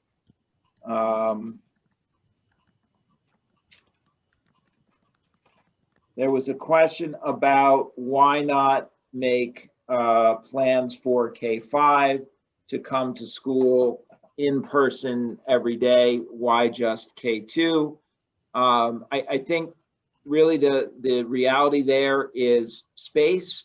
If we are trying to maintain social distancing and we are going to need to hire more teachers and use more classroom space, we couldn't do that K-5. We'd have to double all of our classrooms, potentially, depending on how many students said that they want to come back in person. If we're trying to keep class size at 15 and we've got 20 students that want to come back, we need 2 classrooms for 1 class, and we wouldn't have the space to do that on a K-5 level, nor do I think we could afford that many teachers or even find that many teachers in order to maintain small class size K-5.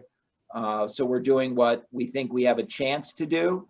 And for the rest of our students, we'll be looking to make that shift for when they could come back without having to maintain social distancing. Because I don't think it's realistic to try to find the space or the staff to get to a K-5 solution that's similar to the K-1-2 proposal that I shared tonight. There was a question about the number 15. We are looking at trying to hold to no more than 15 students. We have to, we're pushing the envelope a little bit at 15 students in terms of being able to have 6 feet of space between every student when we do that. And that's one of the things that is going to be part of our work in surveying the families and getting hard numbers and making decisions not only about an approximate overall class size of 15, but getting into the nitty-gritty of the exact spaces being used and literally getting tape measures out to see how much space you can get between desks. We haven't needed to do that in the current model because we have literally split all the students in half, and we have something like 30 to 40% of students all virtual. So space has been ample. If we push the envelope to try to get as many students as we can with that 6 feet, the number might be 14 in one room, 15 in another room, 16 in another room. And if the alternative spaces are used, for example, you might be able to use an oversized room that typically something else is taught in besides a regular instructional class. You may be able to put 20 students in that room and still have 6 feet of space. So we have to go room by room once we know how many sections of students.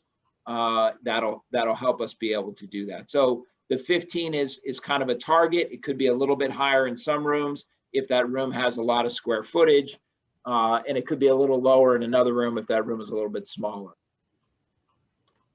Question came up about certain schools closing while other schools are not. We talked about that actually a little bit earlier tonight, whereby, it really depends on the health conditions and the staffing conditions that we're dealing with. We may have a problem in one school, but not another school. And so one school goes fully virtual while another school doesn't. That's certainly possible. And we have talked about the exact scenario of, high school versus elementary school. A couple folks asked about details with respect to some of the community-wide notices. And one of the things I want to emphasize in those community notices is that for the folks that have been identified as close contacts, separate communication is being sent to those individuals. So if you don't receive a notice that your child was a close contact, then they're not a close contact and the case wasn't a close contact with your child. So the community-wide notices are designed to be intentionally vague, and they're really about just letting people know that there was a case in a particular school. It could have been associated with a staff member, it could have been associated with a student. And we're also indicating, even if the person was virtual, we want to send those notices out just so that people have an overall sense of how many cases we're seeing out there, regardless of whether or not they're virtual or in person. But in terms of trying to remove some of that anxiety about, was my child affected by this particular case, just know that if they were affected by it as a close contact, you would have received a separate letter from the school district.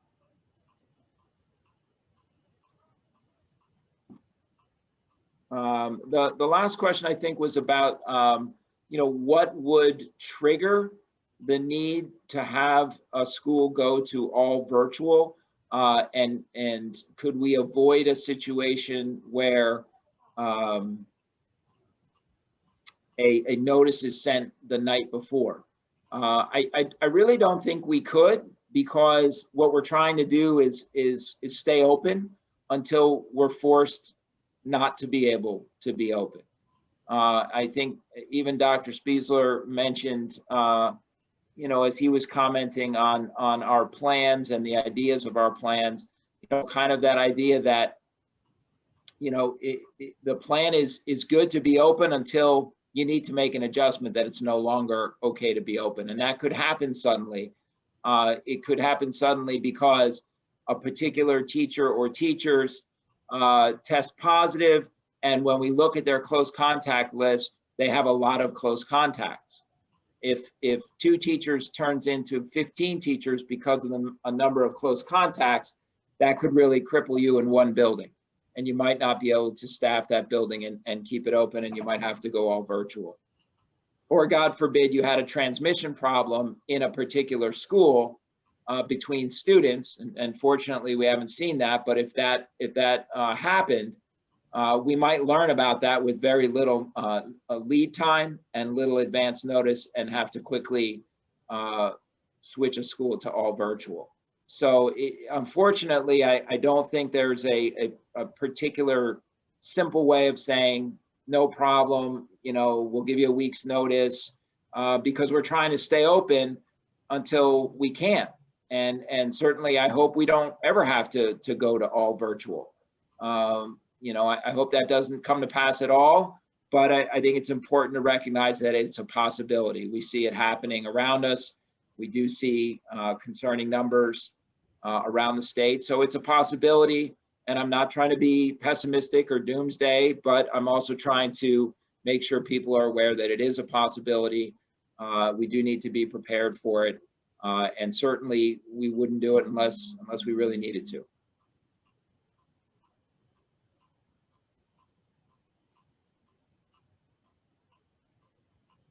And that's it. Thank you, Mr. Markarian. Okay, so with public comment over on agenda items, our next item is the approval of minutes. Mr. Salmon and Mrs. Korn. And Mr. McLaughlin, could we please have a roll call? Ekman, Yes. Ms. Schaefer, Yes. Mr. Salmon, Yes. Mrs. White, Yes. Mrs. Richmond, Yes. Mrs. Korn, Yes. Mrs. McCune, Yes. Mrs. Gray, I'm sorry, I was muted. Yes, Madam President. thank you, Mr. McLaughlin. Okay, our next item is the Finance Committee report. Mr. Salmon? Finance met on Wednesday, the 18th. The minutes just went out this afternoon, so I apologize if the non-committee members have questions. Obviously, just feel free to ask me and I will pass them along to Mr. McLaughlin in real time. The first item up for discussion was Chapter 44, recently enacted the New Jersey Educators Health Plan update that was provided by Joe Colombo from Arthur Gallagher. The first sub-item was the Horizon Blue Cross Blue Shield indemnification request. So the state recently enacted the New Jersey Educators Health Plan, which is referred to as Chapter 44. All staff will be automatically enrolled in this health plan on January 1st, 2021, unless they affirmatively opt out. So although our district is self-insured, Horizon Blue Cross Blue Shield of New Jersey sets up plans that we offer to the staff. In structuring a plan that is analogous to the New Jersey Educators Health Plan, Horizon identified 2 internal compliance issues, which requires the board to make a choice between either following the Horizon compliant plan or implementing the NJEHP Educators Plan as written and indemnifying Horizon for plans which do not meet their internal compliance requirements. Mr. Colombo explained that Aetna and AmeriHealth are implementing the New Jersey Educators Health Plan is written, and all self-insured districts Mr. Colombo works with are doing the same. The first internal compliance issue raised by Horizon was out-of-network chiropractic services. The New Jersey Educators Health Plan caps the number of visits and the dollar amount per visit. Horizon asserts that the out-of-network chiropractic services are quote-unquote essential services under the Federal Affordable Care Act, and as such cannot be capped in any way. The second internal compliance issue was emergency room copays. The New Jersey Educators Health Plan caps an ER copay at $125. However, a law named the New Jersey Minimum Standards Mandate, from obviously a New Jersey law, caps ER copays at $100. Though not written into Chapter 44, the intent was that the New Jersey Educators Health Plan would supersede the New Jersey Minimum Standards Mandate, but that wasn't exactly clear. However, based on the advice from Arthur Gallagher, the board recommends executing the indemnification request from Horizon so that the district can implement the New Jersey Educators Health Plan as written.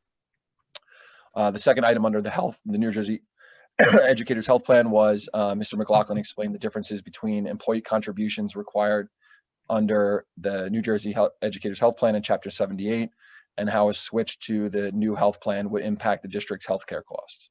Under Chapter 78, an employee contributes a percentage of the health insurance premium amount, whereas under the New Jersey State Educators Health Plan, the employee contributes a percentage of salary. With the New Jersey Educators Health Plan, the state believes that districts will see savings from, for example, capping out-of-network chiropractic visits and increasing the ER copays that will offset the reduction of employee contributions that they would have made under Chapter 78. However, Mr. McLaughlin explained that there's no way to know if there will be any savings to the district until we know, one, how many employees choose the New Jersey Educators Health Plan, and two, we have about 12 months of claims data after implementing the New Jersey Educators Health Plan. However, given the district's current health insurance plan, it is likely that the district will see an increase in health insurance costs as more employees choose or default automatically into the New Jersey Educators Health Plan. The second item up for discussion was an update on the Ridge High School Sanitary Lines project. Mr. Perrin, the Assistant Director of Facilities for Bernards Township, provided an update on several items. The work is divided into three sections: the alleyway behind the fitness center, the storage room that connects the alleyway to the hallway behind the cafeteria, and then the hallway and kitchen area. So for the alleyway, trench work, pipe installation, and backfilling were all completed on November 3rd through the 8th. The only thing that remains is paving over the backfilled trench. The storage room area, the concrete slab cutting and pipe installation up to the hallway is to be completed by tomorrow, November 24th. And the hallway, kitchen, and tie-ins connecting the pipes is planned for completion over winter break. Mr. Markarian recommended that a proposal that Ridge High School go to virtual instruction for all students on Monday, December 21st and Tuesday, December 22nd, whereas Wednesday, December 23rd is virtual instruction for the entire district. These two virtual days would allow the contractor to begin on these hallway, kitchen, and tie-ins on Saturday, December 19th, giving the contractor an extra 4 days of work time. Mr. Markarian will determine whether it is safe to keep special education students who are in district in person every day, and that staff and some administration in the buildings at Ridge on December 21st and 22nd. The main concern is obviously that while the contractor is digging in the hallway and knocks out a power line, heat to the building could be cut off. After winter break, there will be some simpler work, for example, some overhead piping and putting new fixtures on the new sanitary lines left in the kitchen that can be done while school is in session, and that work is to be completed by the end of January. The next update was also given by Mr. Perrin about two playground projects. The first was at Liberty Corner School. Mr. Perrin received a proposal for the playground equipment, which cost about $63,000, and the border and mulching for the flooring, which will cost about $8,000. The Liberty Corner PTO raised $60,000, and Dr. Oliver said Liberty Corner would contribute $3,800 from the Student Activity Fund. The remaining cost would be split between, which is an agenda item, will be split between the Liberty Corner PTO and the board. The second playground project was at Mount Prospect School. Mr. Perrin is following up on the state of a climbing system that was ordered. He's working with the vendor to ascertain a date for installation. The next update was for the WAMS Science Lab projects. Bids were advertised on November 19th and will be open on December 10th. Work will be done over the summer. The next item was an Alyssa's Law grant application update. Alyssa's Law gives grants for schools to have a silent direct notification system for contacting emergency police services. If a system is already in place, as we have in this district, a district can use the funds for limited security purposes, one of which is security cameras. Bernards Township submitted a grant application to use the funds to purchase 115 indoor and outdoor security cameras. The last item was a discussion of the district's comprehensive maintenance plan. So under the New Jersey Administrative Code for Facilities, school districts are required to maintain a comprehensive maintenance plan and submit it to the DOE every year. Mr. McLaughlin ruled the district's maintenance plan, which is broken down by system category, building, and expenditures for the previous year, budget for the current year, and projected expenses for the next year. The district maintains a fully funded maintenance reserve. As to the agenda items, 1 through 3 are standing items. Number 4 is professional development. Number 5 is a donation from the PEC for Chromebooks for special services. Thank you very much to the Bernards PEC. Number 6 is the donation from the Liberty Corner PTO to cover half the cost of the remaining cost of the playground project. Number 7 is a donation from the Oak Ridge Institute for Science and Education in the amount of $1,500 to be used for the science department for future support of the National Science Bowl academic competition. Numbers 8 and 9 are disposal of books and equipment. Numbers 10 through 16 are student services. Numbers 17 through 23 are out-of-district placements. Number 24 rescinds a previously approved speech evaluation. Number 25 through 27 are vocational school placements. Number 28 is a carryover ESEA monies. Number 29 is a resolution that the district will now buy lunches for free and reduced lunch students from Bridgewater, and we will put our district Aramark food services staff on furlough until such time as we reopen for food service. Number 30 is an approval of the district's comprehensive maintenance plan. Number 31 is pursuant to a new board policy and regs, the district has to identify which payments are made via electronic funds transfer or ACH. Currently they're denoted as non-check, so it's just a more specific way to identify transactions, electronic transactions. Number 32 approves a bid for a second bus for the ski team. And number 33 is the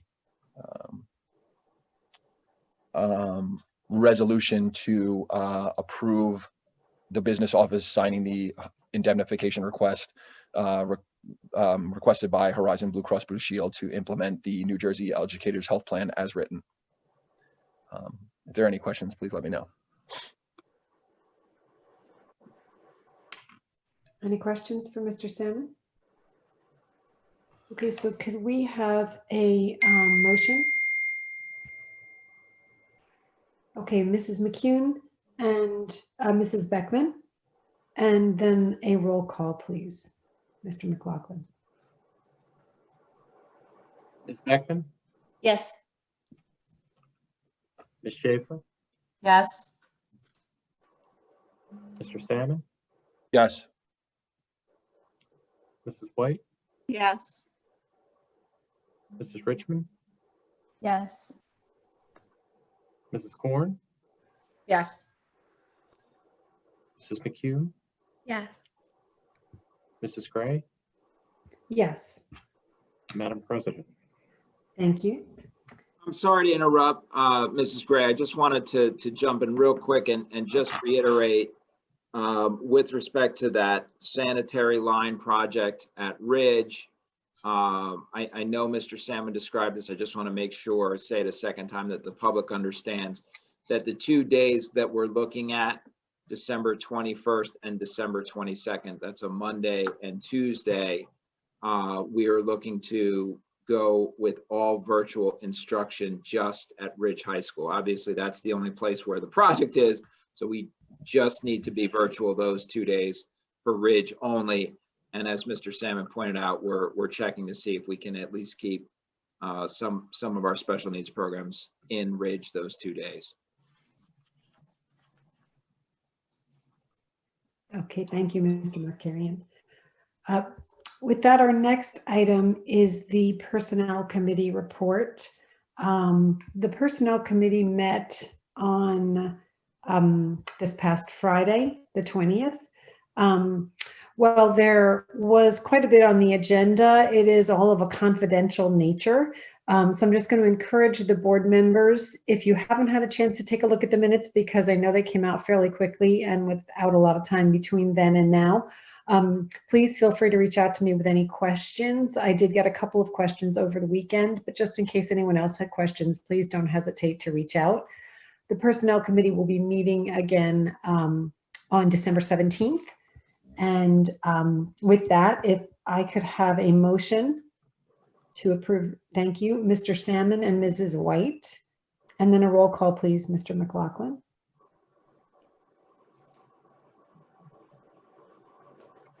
Ms. Beckman, Yes.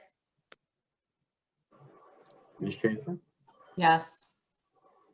Mr. Salmon, Yes. Mrs. White, Yes.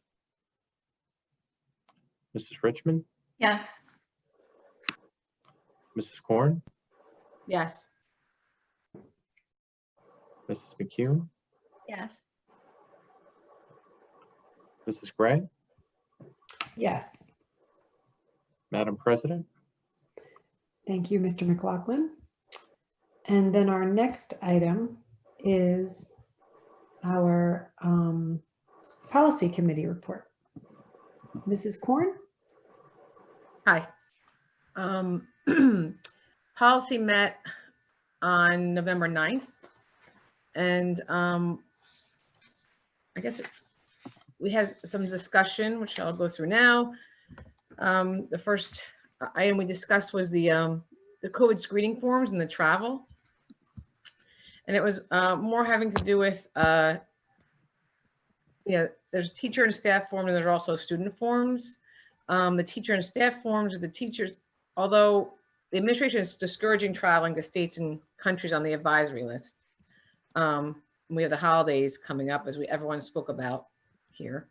We were just wondering about traveling and the 14-day quarantine mentioned on the screening forms, but with teachers and staff at the in the state's New Jersey advisory, teachers are, if you look, and Mr. Marcari told us, if you look into in the advisory, if you read through, the teachers are considered essential. So if they had traveled, but they are deemed essential and they had to come to work and they're free of symptoms, they should be able to come into work if we have no one else to be with the students. So essentially it's if they are traveling and they've come back and then they have no symptoms, or if they have a negative test, they could come into work. Is that correct, Mr. Markarian? Because they're considered essential, that would be appropriate for the teachers. As far as the students filling out the forms, they can, since students can quarantine at home, since students can virtually, you can switch to virtual if you're a blended student, then and since it's a CDC and it's a state, it's the state advisory that the students would still have to do the 14-day quarantine period, because they can switch and still go to school even if they're quarantined. We were also talking about, and I know you guys just talked about this, the community notices that were regarding the positive or probable cases. And Mr. McCarran just explained that to be consistent with the messaging, where any positive case involving students or staff, be they virtual or hybrid, would trigger a letter to the school community once contact tracing has been completed. So when you get the letters, contact tracing has already been completed. So unless you've got an additional letter, then your student would not have had any contact with the possibly infected or infected person. And I think we just talked about that as well. We also discussed the school district calendar for spring break. And spring break 2022, which is next, not next year, the year after, it coincides with Easter, which is very unusual for our calendar. But the way that the Easter falls late and we push spring break forward, it would fall into May, which also would it would be pushing into May. You have issues with like AP tests and all kinds of stuff like that. In our policies, we try to have 8 weeks between all of our breaks, regardless of like religious holidays. So you try to get 8 weeks between all our breaks. So if we pushed it back, we wouldn't have that 8 week separation between our two breaks. So, I mean, it rarely happens. We almost never have our spring break the same as Easter, but it's over a year and a half away. So if we were just going to leave it, we can't, there's not much we could do to change the calendar. So for this one anomaly, we're just going to leave the calendar as is. And I think we have for first reading the 2023-2024 district calendar. Because you have to establish, we have to vote on establish 3 years out each calendar. So it's by December. So we have to have first reading for here. And as it stands now, and I'm pretty, Mr. Markarian sent out an email. The teachers would return September 1st, which is a Friday. And then September 5th is a Tuesday for in-service. Kids would be back on September 6th is the Wednesday. And then graduation, and then our 2 snow days would be the 2 days in February, right? After our February break. So it's like is that Tuesday, Wednesday? Yep, Right? Tuesday, Wednesday. We have those 2 days, and then the Tuesday after Memorial Day is actually an in-school day, so that we could have graduation for the high school would be on Friday, June 14th. Right. And then any snow days that came after February, we would make up after graduation. Correct. So that's how the calendar stands right now for 2023-24, and that's up for first reading tonight. We discussed snow days because as of now, virtual days can only be implemented for health and safety reasons. And Mr. Marcari was trying to get something in writing from the state that can give a district more control over when a snow day can be called as a virtual day or a traditional snow day. And we're going to try to keep our snow days intact for the kids, but there's an option to go virtual for conditions that would force school closure, but not necessarily lend themselves to kids being outside playing in the snow. But it would also have to take into account usually if there's something like that, it's an ice storm, there's power outages. We have no power, you can't have virtual school. So it's a fine line. You want to keep the kids, the snow days are like a rite of passage, I guess you want to say. But also if there was an opportunity to have school and it wasn't like a perfect day out, maybe we could work it that way. So that's, but of right now, it can only be for health and safety reasons, a virtual day. And then we discussed the return to instruction, but Mr. Marcari gave us, we had the presentation already earlier today in the meeting. And then there's a bunch of second reading that I went over at the last meeting. They're up for second reading. I'm not going to read through them again, if that's okay. They're in there. And that's it, if anyone has any questions. Any questions for Mrs. Corn? I don't know. I've got this theme going where I keep asking for the motion after we hear the report, so we might as well continue. That's my fault. Mrs. Corn and Ms. Schaefer, thank you. And then Mr. McLaughlin, could we please have a roll call? Ekman, Yes. Ms. Schaefer, Yes. Mr. Salmon, Yes. Mrs. White, Yes. Mrs. Richmond, Yes. Mrs. Corn, Yes. Mrs. McCune, Yes. Mrs. Gray, Yes. Madam President. Thank you very much. Okay, then our next item is the Curriculum Committee report. Mrs. Richmond? Curriculum met on November 13th.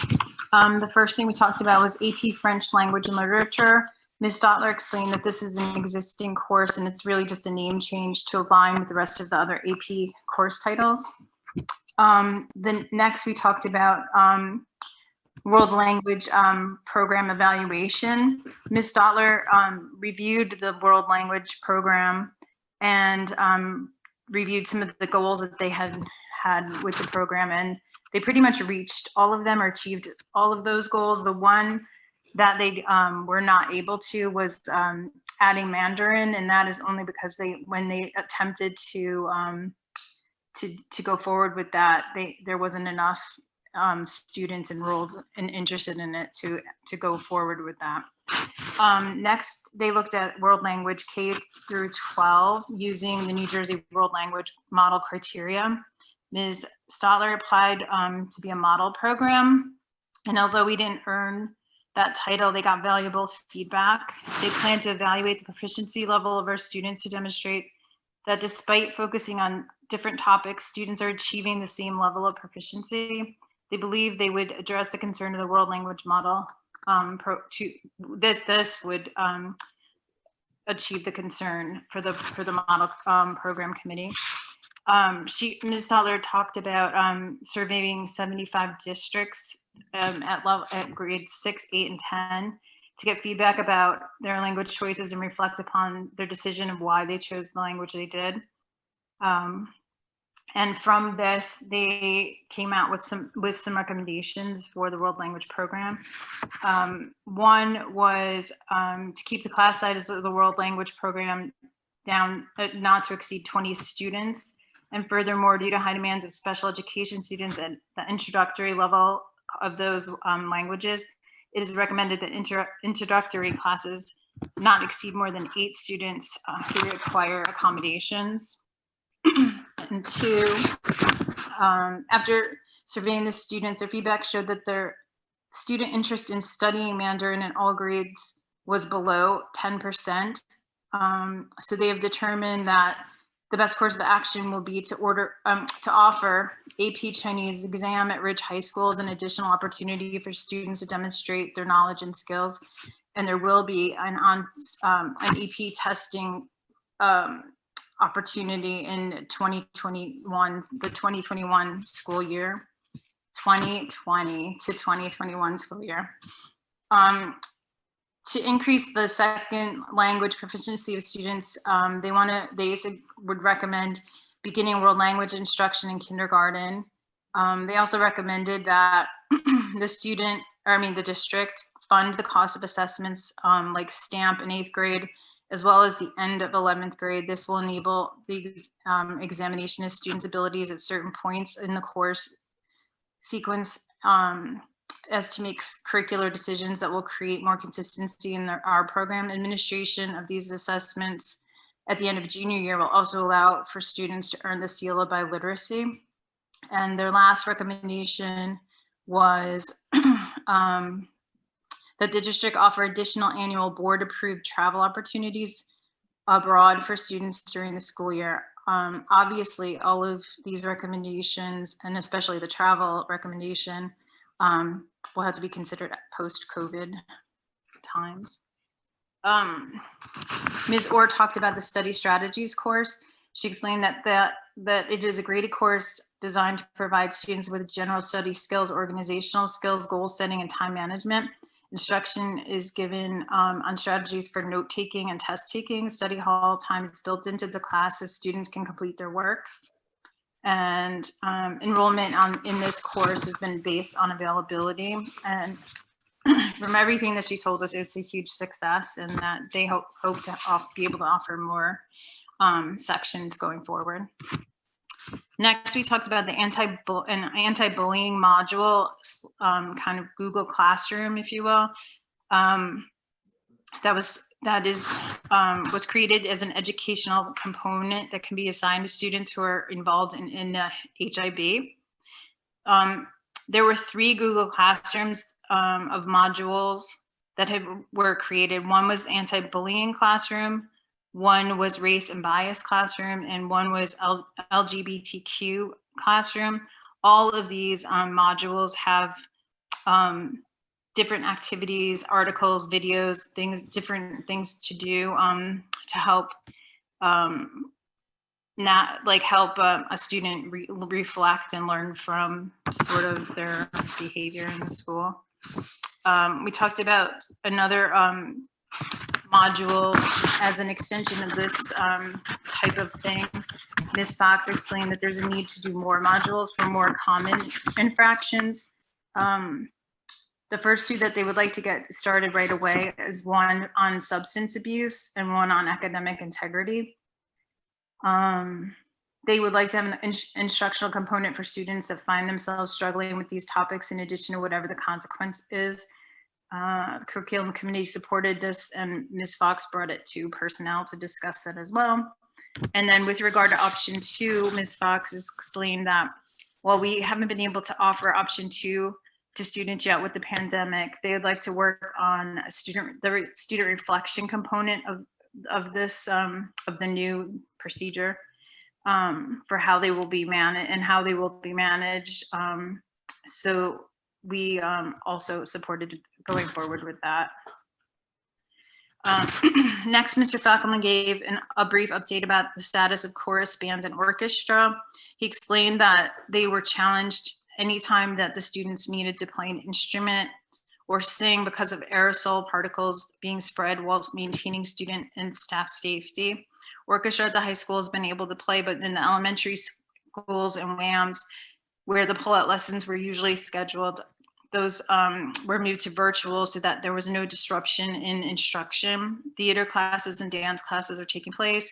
Any singing that has been conducted at the school has been outside or done virtually. Marching band has been plugging along, but it certainly hasn't had the traditional season that they are used to having. Next, Ms. Reed talked about handwriting without tears, which is a direct instruction lesson with modeled instructions, common language, and developmental progression from uppercase letters, numbers, lowercase letters, and spacing and capitalization. The teachers have been trained on how to use the language and how to implement the program. And they are hoping to move forward even more following training in mid-December. And they are hoping to consider adding it to grades 1 through 4 as the program continues through cursive writing. We briefly talked about the blended versus virtual numbers. And as of November 20th, overall 60.7% are blended students district-wide and 39.3% are virtual. Ms. Smith gave an updated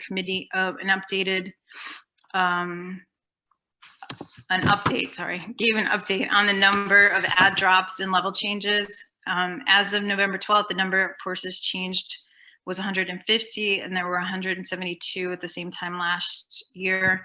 October 13th was the deadline for dropping and having a W on a student transcript. Since that date, there have only been 5 Ws. The next thing we spent some time on was Mr. Clomer took the group through a data studio dashboard and reviewed the MAP testing results. These results will be helpful for teachers to create small groups, understand where the students are at, and how we can help them to grow. The analysis compares the fall 2020 data to historical data. And the good news is that the students seem to be doing okay. They are in line with what we've seen in the past, which means that students came to school this year relatively at the same place as in previous years. The charts were broken down by schools, grades, blended and virtual students, and any anomalies or concerns will be looked at more closely by the principals and teachers over the next few weeks. The data compared the number of minutes spent on the test this year compared to past across the board in grades 3 through 8. The number of minutes spent on this test were much less than in the past. Virtual students performed higher, but they also spent much more time on the test than the students that took the test in person. So they're gonna like dive deeper into figure out why that is. And at WAMS, there was a dip in 6th grade from where they've historically performed to where they're performing now. And this is important information for the teachers to see where they can remediate and or find strengths and weaknesses. For the students, 7th grade painted a similar picture. 8th grade seemed more consistent with past data. 6th graders spent significantly less time on the test. 7th grade, same. Mr. Colmer and the department teachers are diving deeper into the data at the middle school to address students' needs. The good news is that the students continue to learn despite COVID-19 and are performing relatively well, really well. The rest of the meeting was spent talking about return to instruction, which Mr. Sanitary presented tonight. And our next meeting is next week, no, 2 weeks, December 4th. Any questions? Yep. Oh, sorry. Is that all right if I say? Yes, Ms. Corn. Hey, Karen, thank you. I had one question. That study strategies course that I couldn't click through. What grades is that? What grade is that? Is that grammar school? I mean, is that elementary? No, it's at the high school. At the high So school, that- I couldn't remember where it was because, so I thought that was something people would want to know, because I think it's Yeah. great. I think a study strategies course would be great in every grade. Yeah, we did talk about that a little bit. Especially think now we- because, you know, it just seems like something that's very timely, but I'm so glad that people are using it and they want to actually expand it. So that's great. Yeah, I think they also said that they're using components of it in advisory committee, advisory period too. So it is sort of being pushed down to the middle school and elementary school, yes. but it's not. Because I think middle school is really a great place to have it too, because you build on that going into the high school. Especially now with the kids having missed so much going from like 8th grade to 9th grade and 5th grade to 6th grade. Those are really big transition years, and I worry a little bit. Also, I wanted to say that I thought the Google Classroom thing, like the substance abuse and academic integrity, seems like a really important thing to get started, because I mean, I just think that, and it's not saying anything, just the virtual stuff lends, not virtual, but just like the way we are, it just lends itself to having to teach kids what academic integrity really means. Not just like don't cheat, but like learning is something very important. I don't know if Ms. Fox wants to weigh in, but I know that everybody who was involved in it talked about how phenomenal those modules are. They were that- great. Fantastic. Yeah, we want to keep doing them. They were amazing. And the kids really liked them. Like they, well, I guess you didn't really have, it's more, I was more like, now I want to say a punishment for the hip thing, you know, like a learning experience, let's say. They have just been beginning to implement them, right? Starting last spring with, you know, in a few cases. So we'll get more and more feedback as we go through the year. Well, thanks. I think it's like a great idea. And then, I thought, and I wanted to say for the arts, like, God bless them for keeping the arts going, because I think it's so important, and it's probably comes with its huge, huge challenges. And I didn't get to go to the plays, but wow, I'm so glad they did that. And it just gives those kids, and I know how much that means to all those kids, like they're like the music, the bands, which I always call the hardest working group of students in the whole school.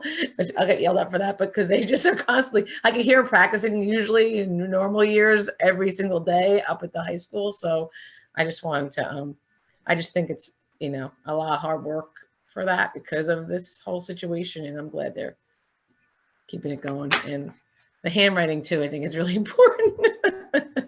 Like teaching kids how to handwrite, to write in script is very, but so thank you. I think it's, I mean, so much work, and kudos to everybody. Tim? Just one quick follow-up on Jen's question about the study skills program. So Ms. Orr presented, like, I don't know if you saw the presentation, but for all the kids that took the study skills class, she did a comparison of like their, just for science, how they did in science, like year over year. And literally every student that was in the study skills course improved their science scores. I mean, it's a small group, so like statistical significance, whatever, but like that was just unbelievable. So yes, so like the whole conversation revolved around how can we get this to everybody all the time and push it down to lower grades and start them early and stuff like that. But that was just like an unbelievable result. So you know, like you said, kudos to them for implementing that class, and you know, expansion is probably, you know, called for at this point, I think.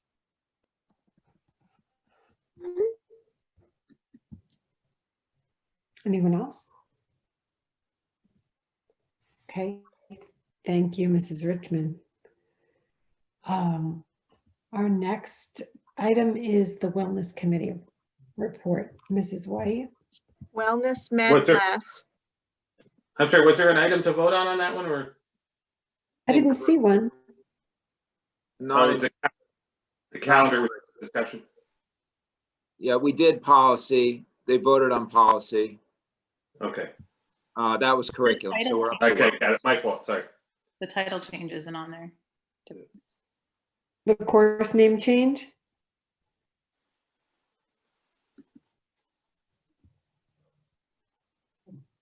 Right. Wellness met last Thursday, and I'll be reporting out at the next meeting. Thank you, Mrs. White. Okay, and then we are on to liaison committee reports. Does anyone have any of those? Nothing. Okay, thank you.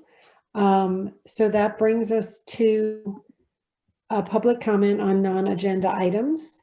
I believe we did have someone in the waiting room. I don't know if we still have Ms. Fox with us. I think they emailed their comment in, Ms. Gray. So Mr. Syed, you may have a new Okay, so comment. No, that person has left. Yeah, I now have, I believe, 3 now on Okay. other than Thank you, Mr. agenda items. Would you like me to Okay. read now? Yes, please. Sure. Okay, the first public comment is from Amanda Yanniklis at 20 Old Coach Road. Dear board members, please consider issuing lockers for WAM students, or at least those who would like them. It was 17 degrees at the bus stop last week, and my daughter would like to wear a coat and winter clothing so she does not get frostbite. She is already loaded with a backpack, carrying her binder and laptop all day between classes. Thank you. The next comment. Mr. Markarian. One of the comments, Mr. Syed, that Ricardo, she's in the waiting room again. Yeah, I was just about to read her comment. So Why don't we try to let her, let's try to get her in the waiting room. Let's try to get her in the meeting. Okay, here she comes. Thanks.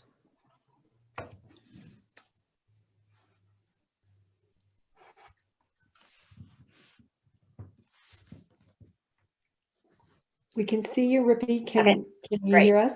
I can. Thank you. Rippy Carta, 58 Independence. Wanted to say thank you very much to the entire board for continuing to work so hard to ensure that the students are safe, both in person and virtually, and as well educated as possible under the circumstances.